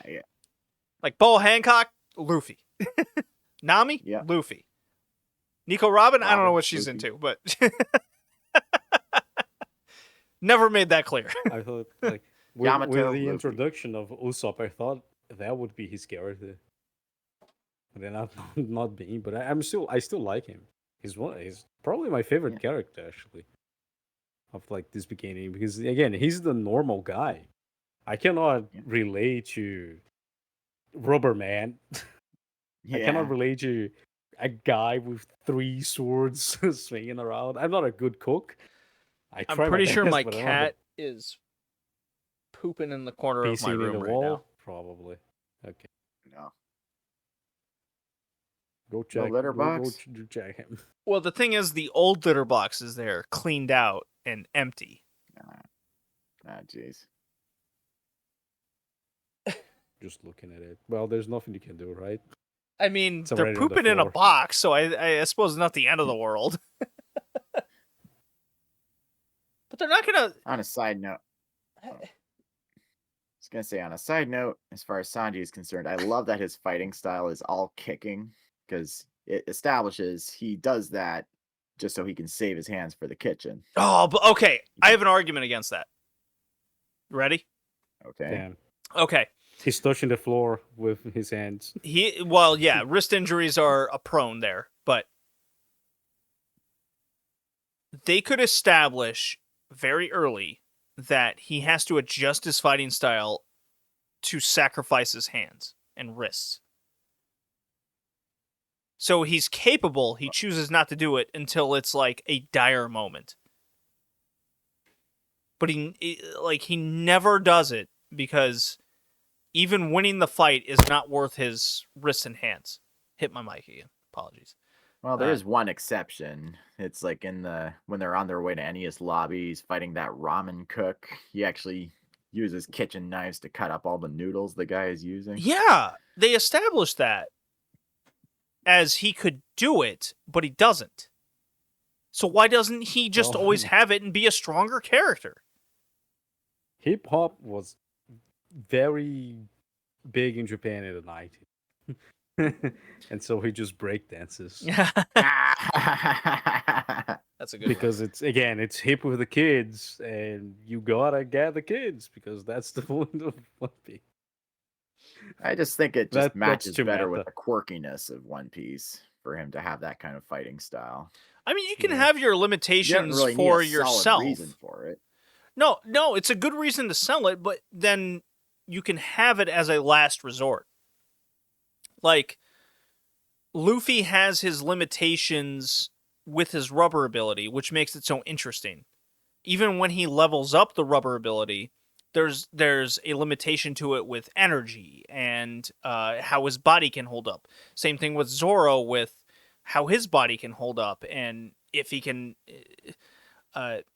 With Sanji, it's all self-inflicted by the story. Yeah, I mean he can't fight women. That's one of his limitations that he imposes on himself. Yeah, but he always gets into those situations. Yeah. It does make it funny. It does make it funny. Yeah. Hence the quirkiness. Yeah, like, I'm okay with that. He'd rather die than hit a woman. He's got his principles, and he will die for it over his crew. Fine. That's fine. The hands thing, I think, could be adjusted. But that's the thing about Who the knows? show. Maybe in chapter 2000. Oh, sure, yeah. 300, he uses it. Yeah, he gets back to it. But they established it so early, you'd think it'd become a normal thing. Kind of like a My Hero Academia thing where... Fuck, both my cats are going nuts behind me. Where, okay, I can risk doing XYZ at the expense of XYZ. Like, is the risk worth the play? I don't know. I think it's just And so baked into his character nowadays that yeah, it's a little bit hard Yeah, for any- him to just any use change it. would be pretty jarring. I mean, the I'm change sorry, would I have... really have to fucking pee. I'm well, gonna be go right for it, back. Colin. Don't worry about it. Just say you gotta pee. It's fine. Yeah. He's got his a safety coat on But yeah, behind I the think- seat there. Yeah, of course. Yeah. And you didn't realize that until now? Well, he was always in front of it and never paid attention. But what is that poster behind him? It's Sword Art Online. Oh, is it Gungale? The Gungale. Ah, Gungale all Online right. arc. Well, you got nothing behind you. No. I got the sun shining on my face. Yeah, you're adjusting yourself to try. Oh my god, I can see the reflections. Yeah. You don't got any blinds to go in your way? Nope. Oh god. And that's not even the sun. It's the balcony of the other building. Oh, that's reflecting terrible. The sun into me. Ah. That's okay. Meanwhile, I got a whole But bar I think behind I me. think. Yeah. Right. I think it's so baked into Sanji nowadays that there's no reason for you to do an explanation. There's simply no explanation, and you never get one. Again, maybe on chapter 2000, 300, we get one, but Yeah, I'm of the it's opinion one of the that things that One Piece has been going for so long that many threads, losing thread ends, will stay at loose ends. Like there's no point to ever explain them because then you need to go back at chapter 100 and retcon 1,000 chapters of story just so you can explain something because you forgot about it. Well, the good thing is they haven't retconned anything in the show. That's the thing. I think Sanji is one of those things.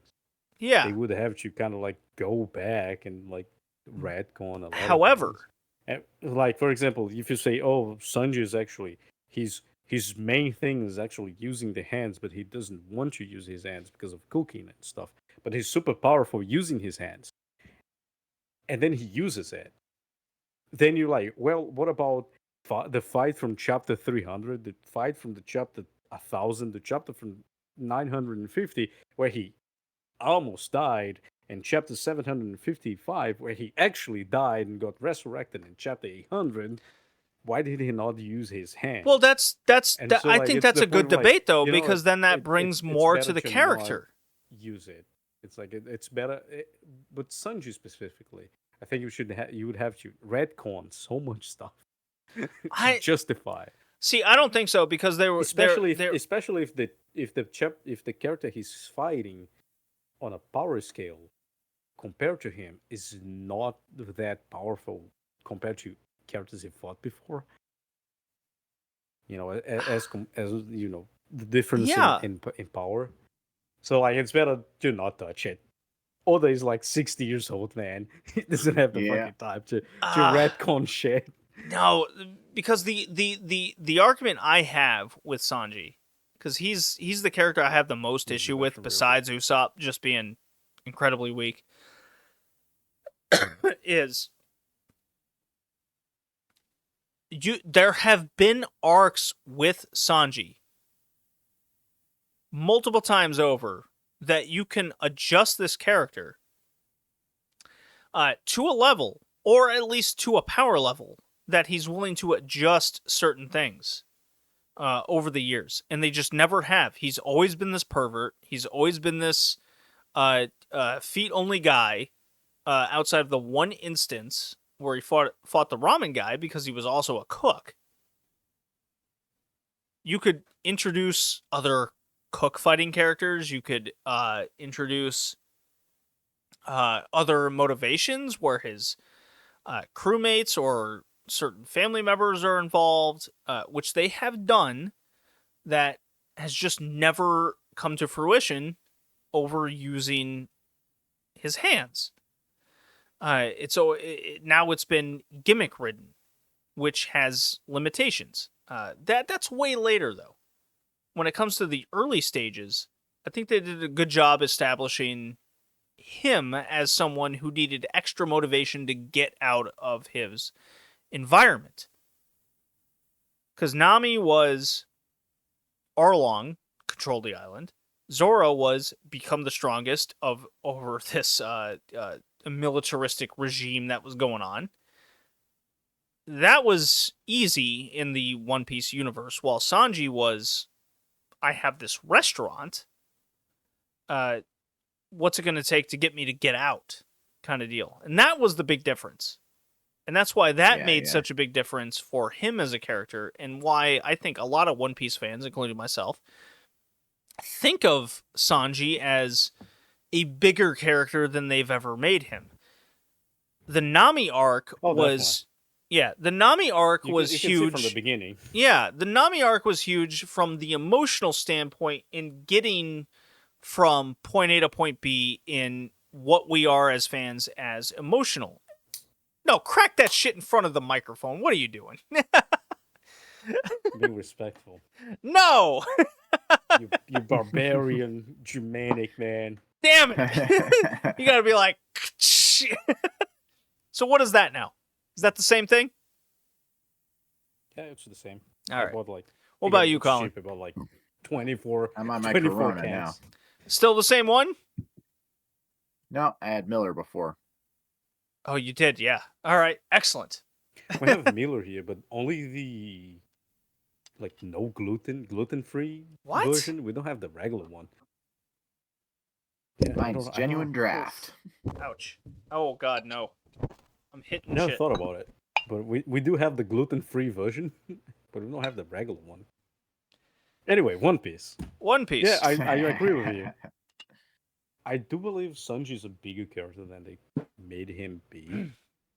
I just think it's one of those many missed opportunities that comes with big shows. Yeah. Unless the most recent arc is ending. So who knows? Maybe there's a Cook Island. Well, they've also done blue, mini things of that multiple all times. Blue arc. Because this is spoiler stuff from recent chapters and stuff, or recent-ish chapters. But they confirmed that One Piece is not the friends that we made along the way. The One Piece is real, so we know that. Thank God. So all blue. I mean, Luffy didn't want to know whether or not that was the case. That's true. He's like, don't tell me what's at the end. I'll figure it out, which is great. Yeah. Yeah, but that means all blue is probably also real. And that's the whole Sanji motivation, is finding all blue. So maybe in the future there's gonna be an all blue arc, and then it's gonna be Sanji the main character, and we get something new. It would make so much sense. There, he's the cook. He's the guy who cooks. There's nothing else. Look, I think it makes so much sense that everyone's dreams are met at the end. If they make it there. If they had balls, people would die along the way. Like fucking Nami dies 3/4. Like Bleach. Yeah. They're just cooling everyone, or Jujutsu Kaisen, we should just stop killing everyone. Yeah, they're But it's like all the weather mechanics are at this last island. All of the oceans meet, like the currents meet at this one place. It would huge whirlpool as well. Yeah. Maelstrom is there. Yeah. From Edgar Allan Poe.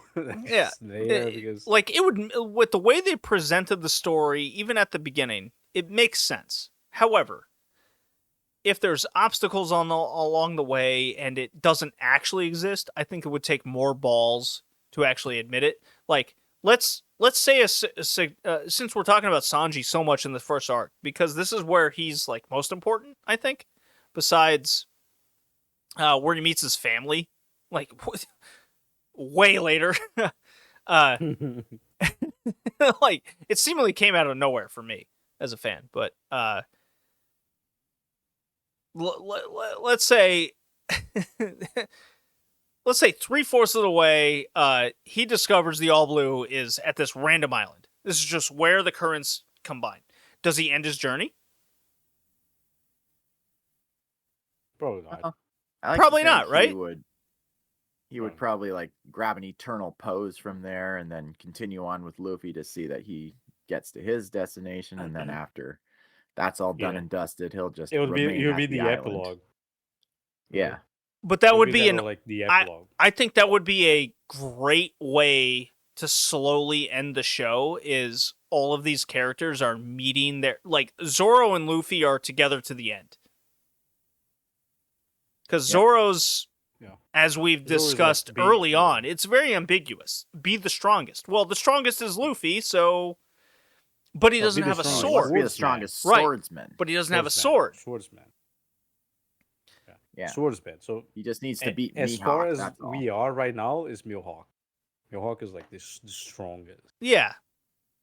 As But we does are Mihawk right now, where we sit. Yeah. Mihawk sees I don't know- himself I in don't know the 1,000 Barati arc. chapters in the book. Yeah, Mihawk sees himself in the Barati arc and sees him as this just incredibly strong character that cuts him across the front, and he's barely surviving, and that's your motivation. Be stronger than Mihawk, but who do you know is stronger? Zoro's barely after that? surviving every single episode.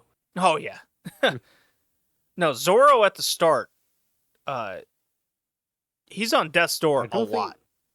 Yeah, I don't think there's one episode where he's not wounded.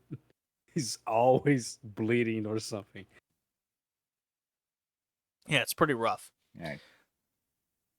I'm still waiting to see some closure on the whole Kuina Tashigi thing, because Kuina is like his childhood friend who died earlier, and then now we've got Tashigi who looks exactly like her. I just want to see some fucking closure there.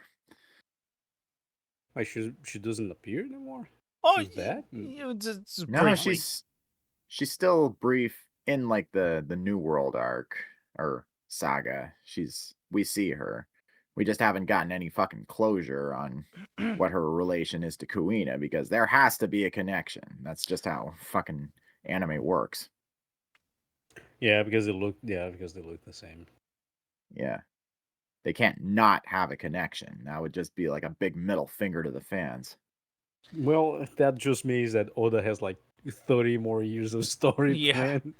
planned. He's got this shit It's planned gonna take until a he while. officially retires full on out at, what, 72? Or dies. Or He dies. said around the Egghead arc that the story is 85% complete. So He there's has still- 30 more years to go. Yeah.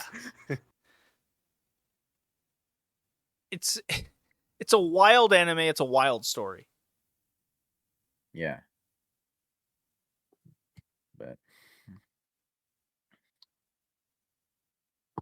Everything trying to think of else, didn't I discuss. have a question for everybody. Sure. Do you have any particular like tracks from the soundtrack, like the background music that you really like from the musical score? Because I have a solid favorite. I'm just curious what you guys's are. So mine is basically what they established at the beginning is the dun dun dun dun dun, wherever they're going into an epic battle, they start that.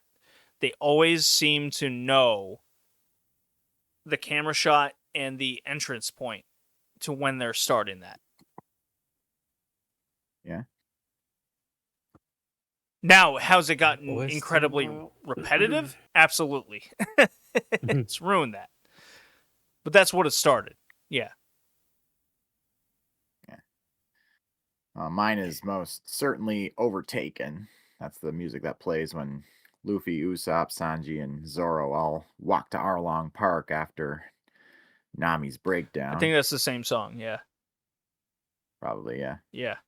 Of course, there are others I like I think that was the Golden first Odin. instance where that started and it just became a thing. Yeah, probably. Probably. Seems to be a lot of people's favorite. I mean, I also like Golden Odin. That's one of the more sentimental tracks. It's like da da da da do do do. Oh, like And I also like- flashbacks. Flashbacks don't Yeah, become a real thing until after this first arc. Yeah, yeah. And I also like Karakuri Castle Transform. That was I mean, that didn't happen until like movie 7, I think, but Oh my god. it's really fun. No idea. It's a really fun track. It's like just plays during certain action sequences. Maybe I'll link it in the Well, I think podcast content. counting full OST, the first opening, it's so iconic. There's no way to talk about music in One Piece without talking about the first opening. It's just Oh hell iconic. yes. Obviously, you're talking And about the then I English think- dub, right?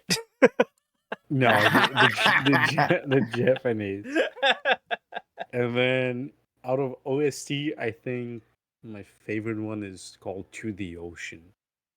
It's when they set sail. It's what Oh, I know that one. plays. Yeah. Yeah, I can put on. I can listen to it, No, I know that. Yeah. and it's like such a sense of adventure, of the unknown. But it's an excitement unknown, where you were going towards your destiny. Well, the thing about One Piece. Piece, the thing about One Piece is it's always this sense of adventure instead of this sense of despair towards the future.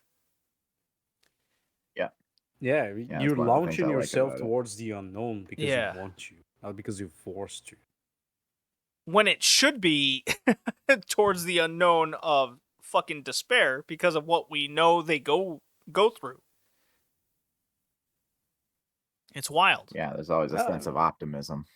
Yeah, there's I this mean, sense of it's optimism far. throughout going through what we go. It's not like the despair is the journey. It's much not like meant to Exactly, be. yeah. Bleach know the end of the journey is despair. Your Yeah. your friend is dying. Uh, He's gonna get executed. Your friend got kidnapped, or your love interest got kidnapped by the big bad guy. Then your city is gonna be sacrificed so a guy can kill God. Then, like, the the world is gonna end. Then there's Fullbringer. We don't talk about Fullbringer. Then the world's gonna end again. Then a human with 1,000 years is gonna kill everyone, and he kills everyone. And then they kill God. So like the journey is towards tragedy. One Piece is not. One Piece is like, yeah, there's tragedy, but it's part of the journey. It's You know, always it- towards hope. Yeah. It always exactly. It's always towards hope. It always towards the One Piece, towards your dreams and aspirations. So it's more uplifting than the rest. Even I would say I think Attack on Naruto- Titan is a Naruto better gets- example of a tragedy, Oh journey god. towards tragedy type deal. See, that show I fucking dropped because it just got too ridiculous with everything. How so? Everyone is a spy. Everyone is. It's tiring. It's kind of tiring. Yeah. It's not ridiculous. I just think it's not tiring when it comes I to. think it's to ridiculous. Attack on Titan. Fair enough. Every single character doesn't matter in the end. Every single character goes through a wilding journey that you didn't see on screen. It was just thrown at you at the last second when they were finally killed. It's a repetitive sequence that I do not like, and I did not enjoy, which is why I didn't finish the series. Fair enough. Yeah, it is a pretty heavy series overall. A similar thing happened with My Hero Academia, where it's just this constant barrage of a similar circumstance the main character is never wanting to able to overcome, and then it just happens for him. And then the satisfying part of the story that fans want doesn't happen. One Piece hasn't met any of that because they made the main character a fucking idiot. Yeah. So at least there's some like middle ground there that I can at least play the stupid a perspective of it all. True.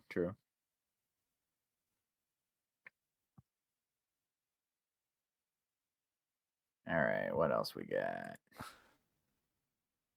Any best Uh, arcs? I Usopp's the mean- best Well, arc. What? Of these No, get out of ones. here. Best arc of Out what of we the out of the covered? initial ones, Usopp is the best one. No. Yeah. No, it's Barati. Everyone Nah. gets fucked. Everyone gets beaten to death. You know, Nami escapes, but regrets escaping. So like she's in the boat, but she's crying because she left her friends behind. But she understands that her purpose is greater than that.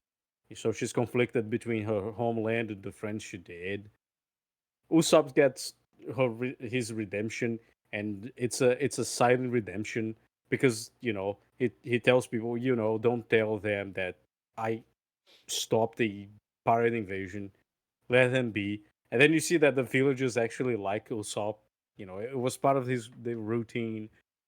You get to see how cool Luffy is. You get to see how cool Sanji is. You get to see how they influence people around them. It is the best arc. JD, shut the fuck up. You don't know what we're talking about.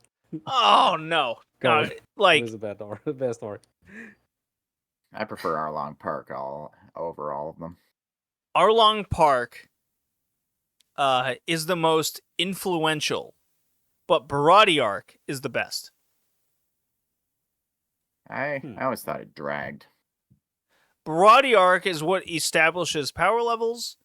Barati arc is what establishes motivations for a lot of the characters. Barati arc is what establishes the journey, while Arlong Park is a stop along the way. Arlong Park is a stop along for Nami, who was a thief the entire time, who Luffy clearly has the hots for. Yeah. Even if he doesn't know it. Yeah. Yes, it is the most... Arlong Park has the most badass moment of it all, but it does not influence the story as much as Barati arc does. Yeah, I guess I can understand that. Ooh. Okay. What now? Sure.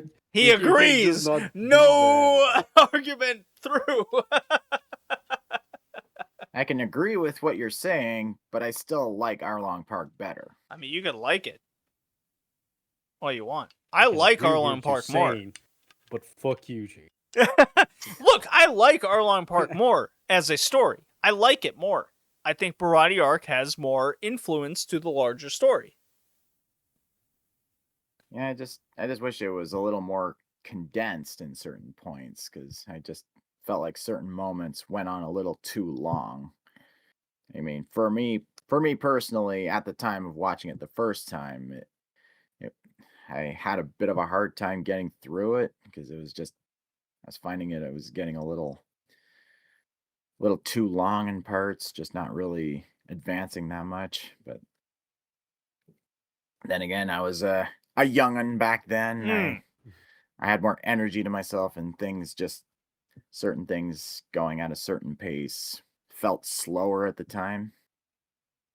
I mean, that But- makes sense. Plus, I was also at the time, I was like, enough talking, fucking fight. I guess. I mean, okay. What kills me with the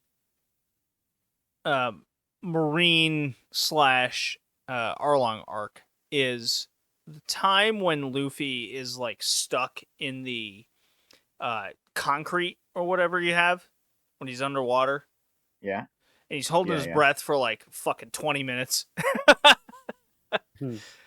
Well, at one point they yank his head out of the water, just stretching his neck. Yeah, So he can breathe. which tells me they could do that the whole 3 time. episodes Yeah, doing CPR. yeah. Yeah. He's gonna survive. It's like that's not doing anything. His head is above the water, so like there's no point of just doing the cardiac massage on him.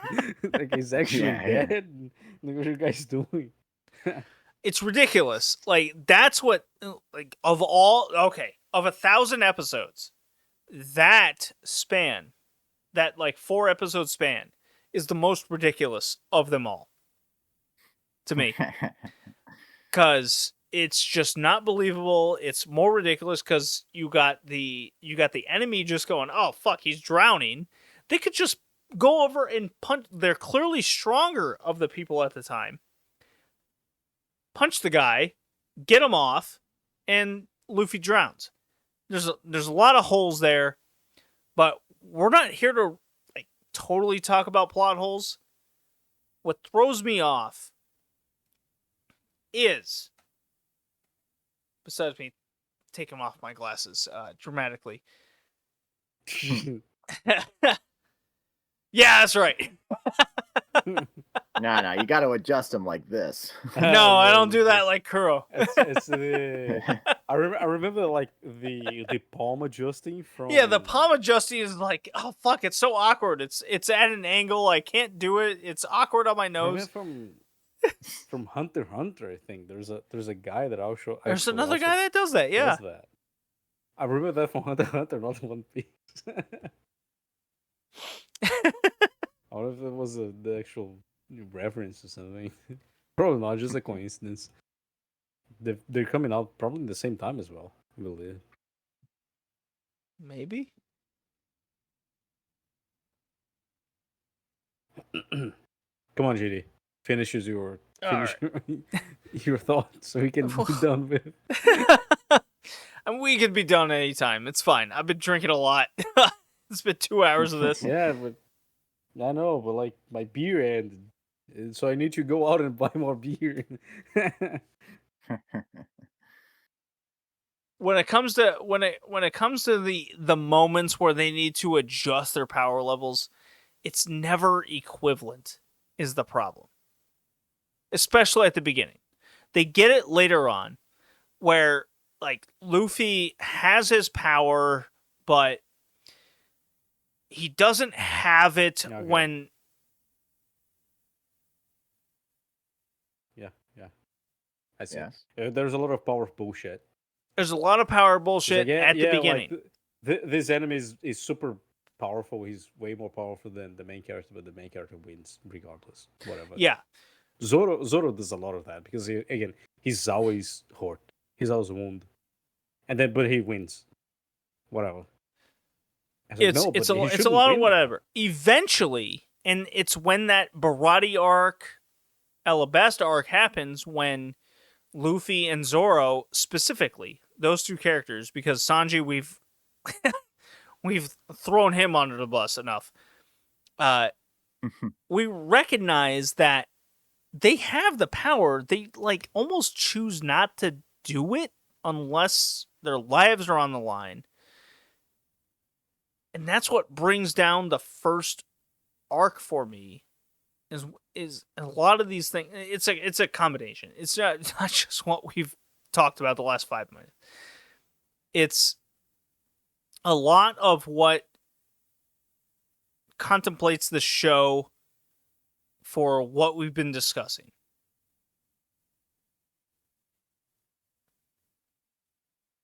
Yeah, it's like they have to find ways to keep Luffy from just like overpowering everybody Boarding right then and there, everyone. going all Yeah. Marty stew.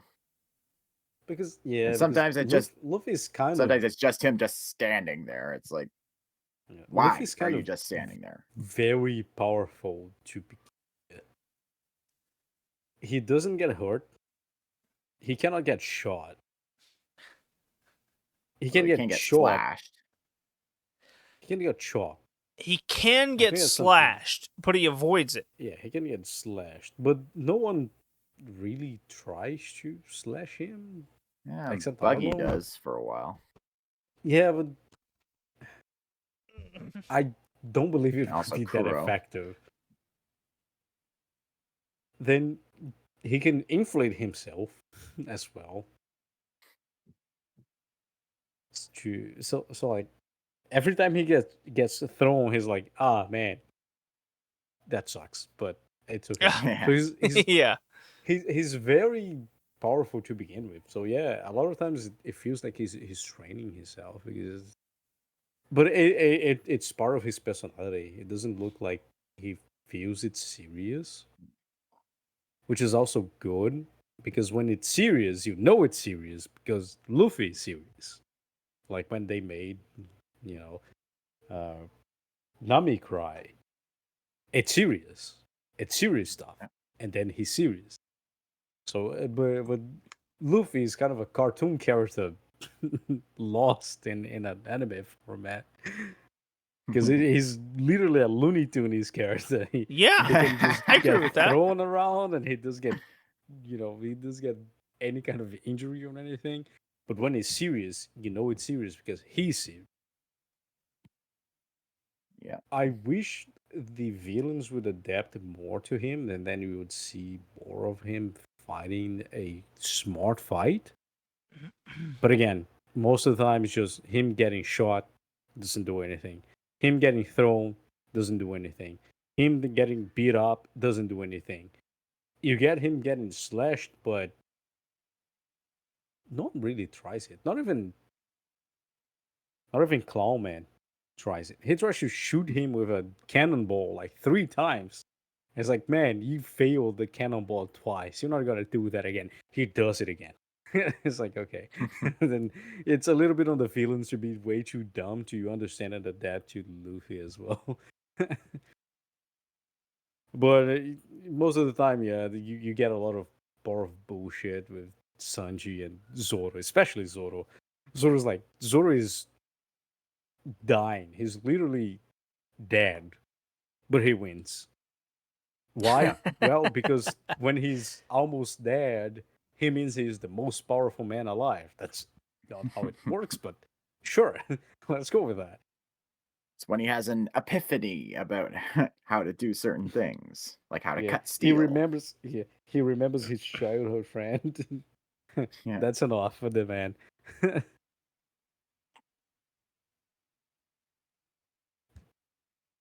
All right, so Gotcha.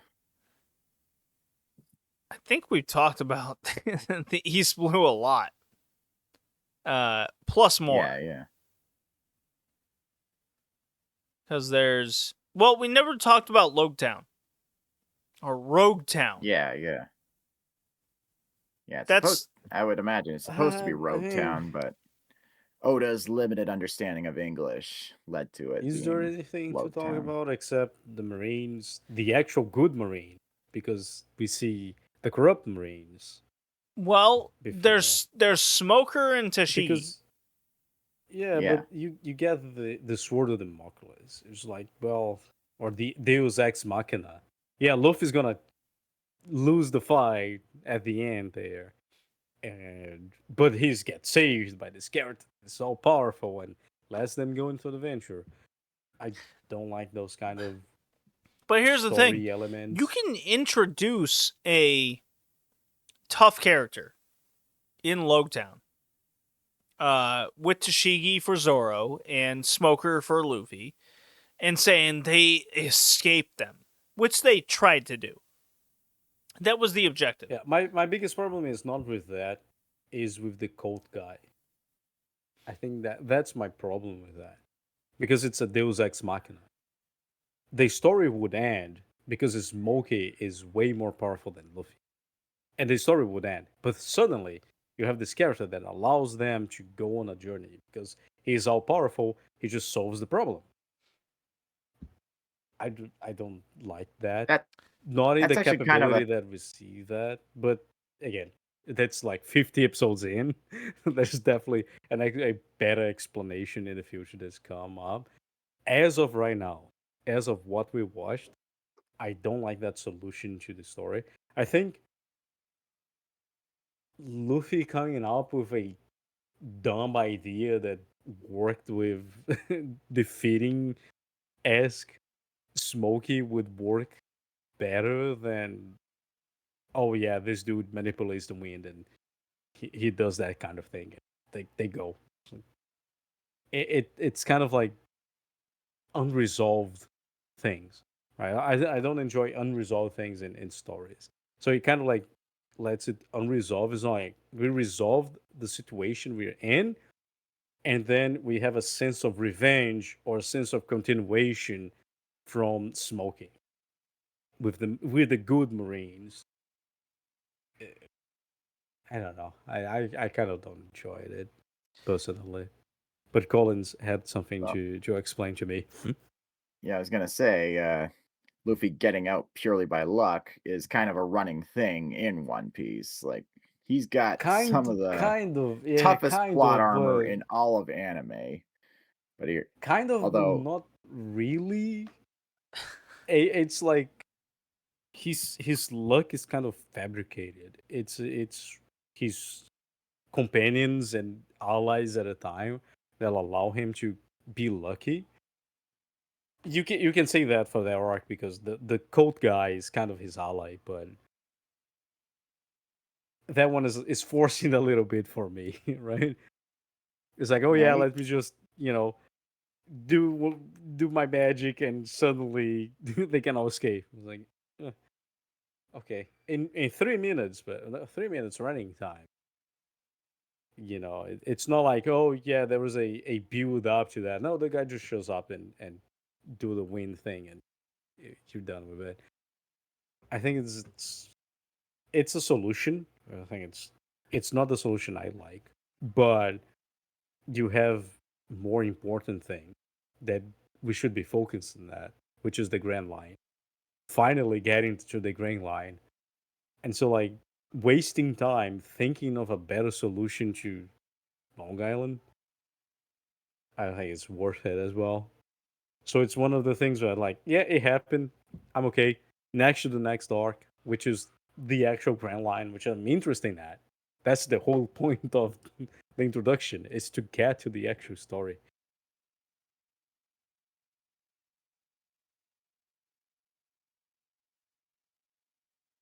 I guess I can agree with that. But in any case, I just wanted to say that the plot armor actually does get explained later on in the story as the will of D. I mean, it's not fully explained, but it's still I was like, a I like it, breadcrumb but I like it. because, I like when plot armor is explained.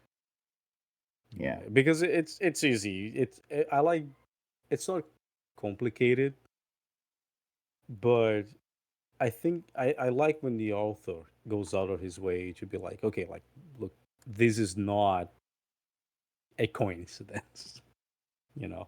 Yeah, there's even if you go with the argument of there's mysterious and dark codes and organizations that were making it work, which most likely we've seen that with Long Island. I think it's better than, oh yeah, no, it's just lucky. Dude is lucky, and so on and so forth. But I'm glad it gets explained why Luffy just gets all those free cards from time to time. Yeah. Usually, do you like the last arc? Also, it's way too goofy. But although it's funny because we go from very goofy to kind of mature, and then we get Luffy just once you stands on the execution platform for some reason, and that's the whole story. It's him trying to climb that goddamn thing. So Yeah, I especially don't when he can just like stretch his arm up and yank Right? himself up there. He never does that. He just tries to Yeah. climb it normally. so I don't like the initial arc of One Piece.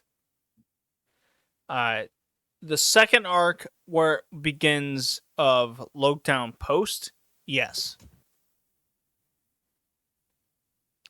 I think the initial is too childish. Hickey, you look like you're struggling with the light. It's hard. It's on my eyes. Ah, But it's okay. all right. So, I'm used to it. oh, man. Uh, when it comes to the Logtown, like we're done with the first arc. It's a 6-7 out of 10 show for me. even as a hardcore shonen fan, it I lacks watched One Piece 1,000 episodes Yeah. twice or It- three it- times at this point. it lacks maturity for where we want to go. Right? That's where it Yeah, I lands. gotcha. When we land it with other places and other situations, yeah, we can land in other places, but when it comes to One Piece, it's a 7 out of 10 show when it started and when we landed as a, I guess, culture is a way to put it. I guess. When it's well established. Like, they know well. what they're going towards. I guess. There's Because also a lot of payoffs are beginning to Yeah, happen it's from it's the it's seeds it's a planted lot early. of things involved. It's tough because it's an anime of its own. Yeah, because Yeah. it's that thing where the whole thing is the grand line. We are not at the grand line. Yeah, So, like, we need to get the grand line. And so when we get to green line, is the paid off? Okay, we finally that's here. a The story's payoff. gonna start. Yeah, and it's going to start right now, and we see like how scary it is. And even the first episodes of the Grand Line, where they get stuck in a goddamn whale for some reason. It's like, okay, I see why people are hyping this as a dangerous place. You just Yeah. get out of the red line, and there's a giant whale just waiting for you with a universe inside of us. Like, oh, okay, I see how it is. Yeah. But yeah, I agree with you. I think I would give it a 6. I think it's a good, because again, it's 60 episodes, and there's the joke that One Piece only gets better after 200 episodes. Oh, yeah. And I'm like, yeah, I see how it is. But the thing is, it's highly experimental, and I can appreciate for it. Like I said, the first 30 episodes are super childish. It feels like they were going towards a completely different direction that the the arc next to it is going through. It feels like a 90-degree turn. Suddenly, mobs are dying. Suddenly, the stakes are super high, and of course, you can get the argument that, well, they're getting closer to the Grand Line, and so the Marines are more corrupt and the pirates are more cruel. But in my opinion, there's also, like, again, the pressures of all the works that are coming out at the same time. They're way more mature than One Piece as it started, but you can still appreciate the experimental feel of it. It's one of the big three. We're coming from Senseiya as shonen, as Yu Yu Hakusho as shonen, and all those shows, and as we were talking prior, and trying to feel what is the best show or best IP to sell to this demographic that spans shonen. But remember, it spans from 10 years old to 16 years old. That's from a preteen to a teenager.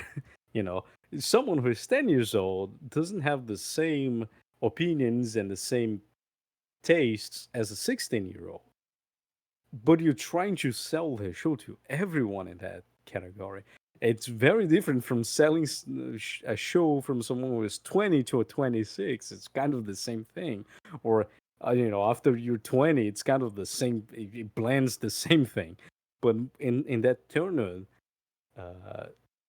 young age of 10 to 16, every single year of your life, you kind of have different tastes and different preferences.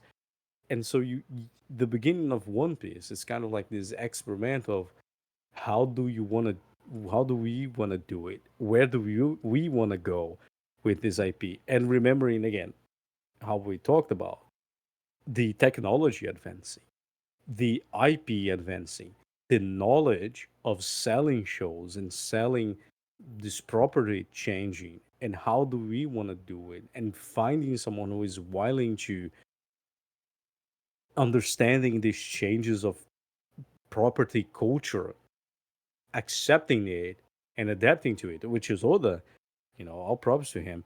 So it's interesting to see as a cultural and historical way this adaptation right at the beginning of One Piece, and something that will become and stay with it throughout his whole run up to this day is super interesting for me. So it saves it from being way lower than a 6. I think that 6 is a perfect from the beginning of the story because it's just a prologue at the end of the day. I don't think we are even out of the prologue still. I think because we still have some members of the crew to be introduced to. So I do believe we're still in the prologue. I don't believe, like the joke says, One Piece really will only start on episode 200 or something, where we have everyone in the crew, everyone in the boat, everyone in the ship, and we have all the interactions of the characters and they bounce off each other really well. I think that's when it really starts. So I think a 6 for an introduction in such a novel concept, such a novel situation One Piece got thrown into. Because probably Oda never thought he would have, like, I don't know, like 20 video games made out of his property or something. Is a good score to be at.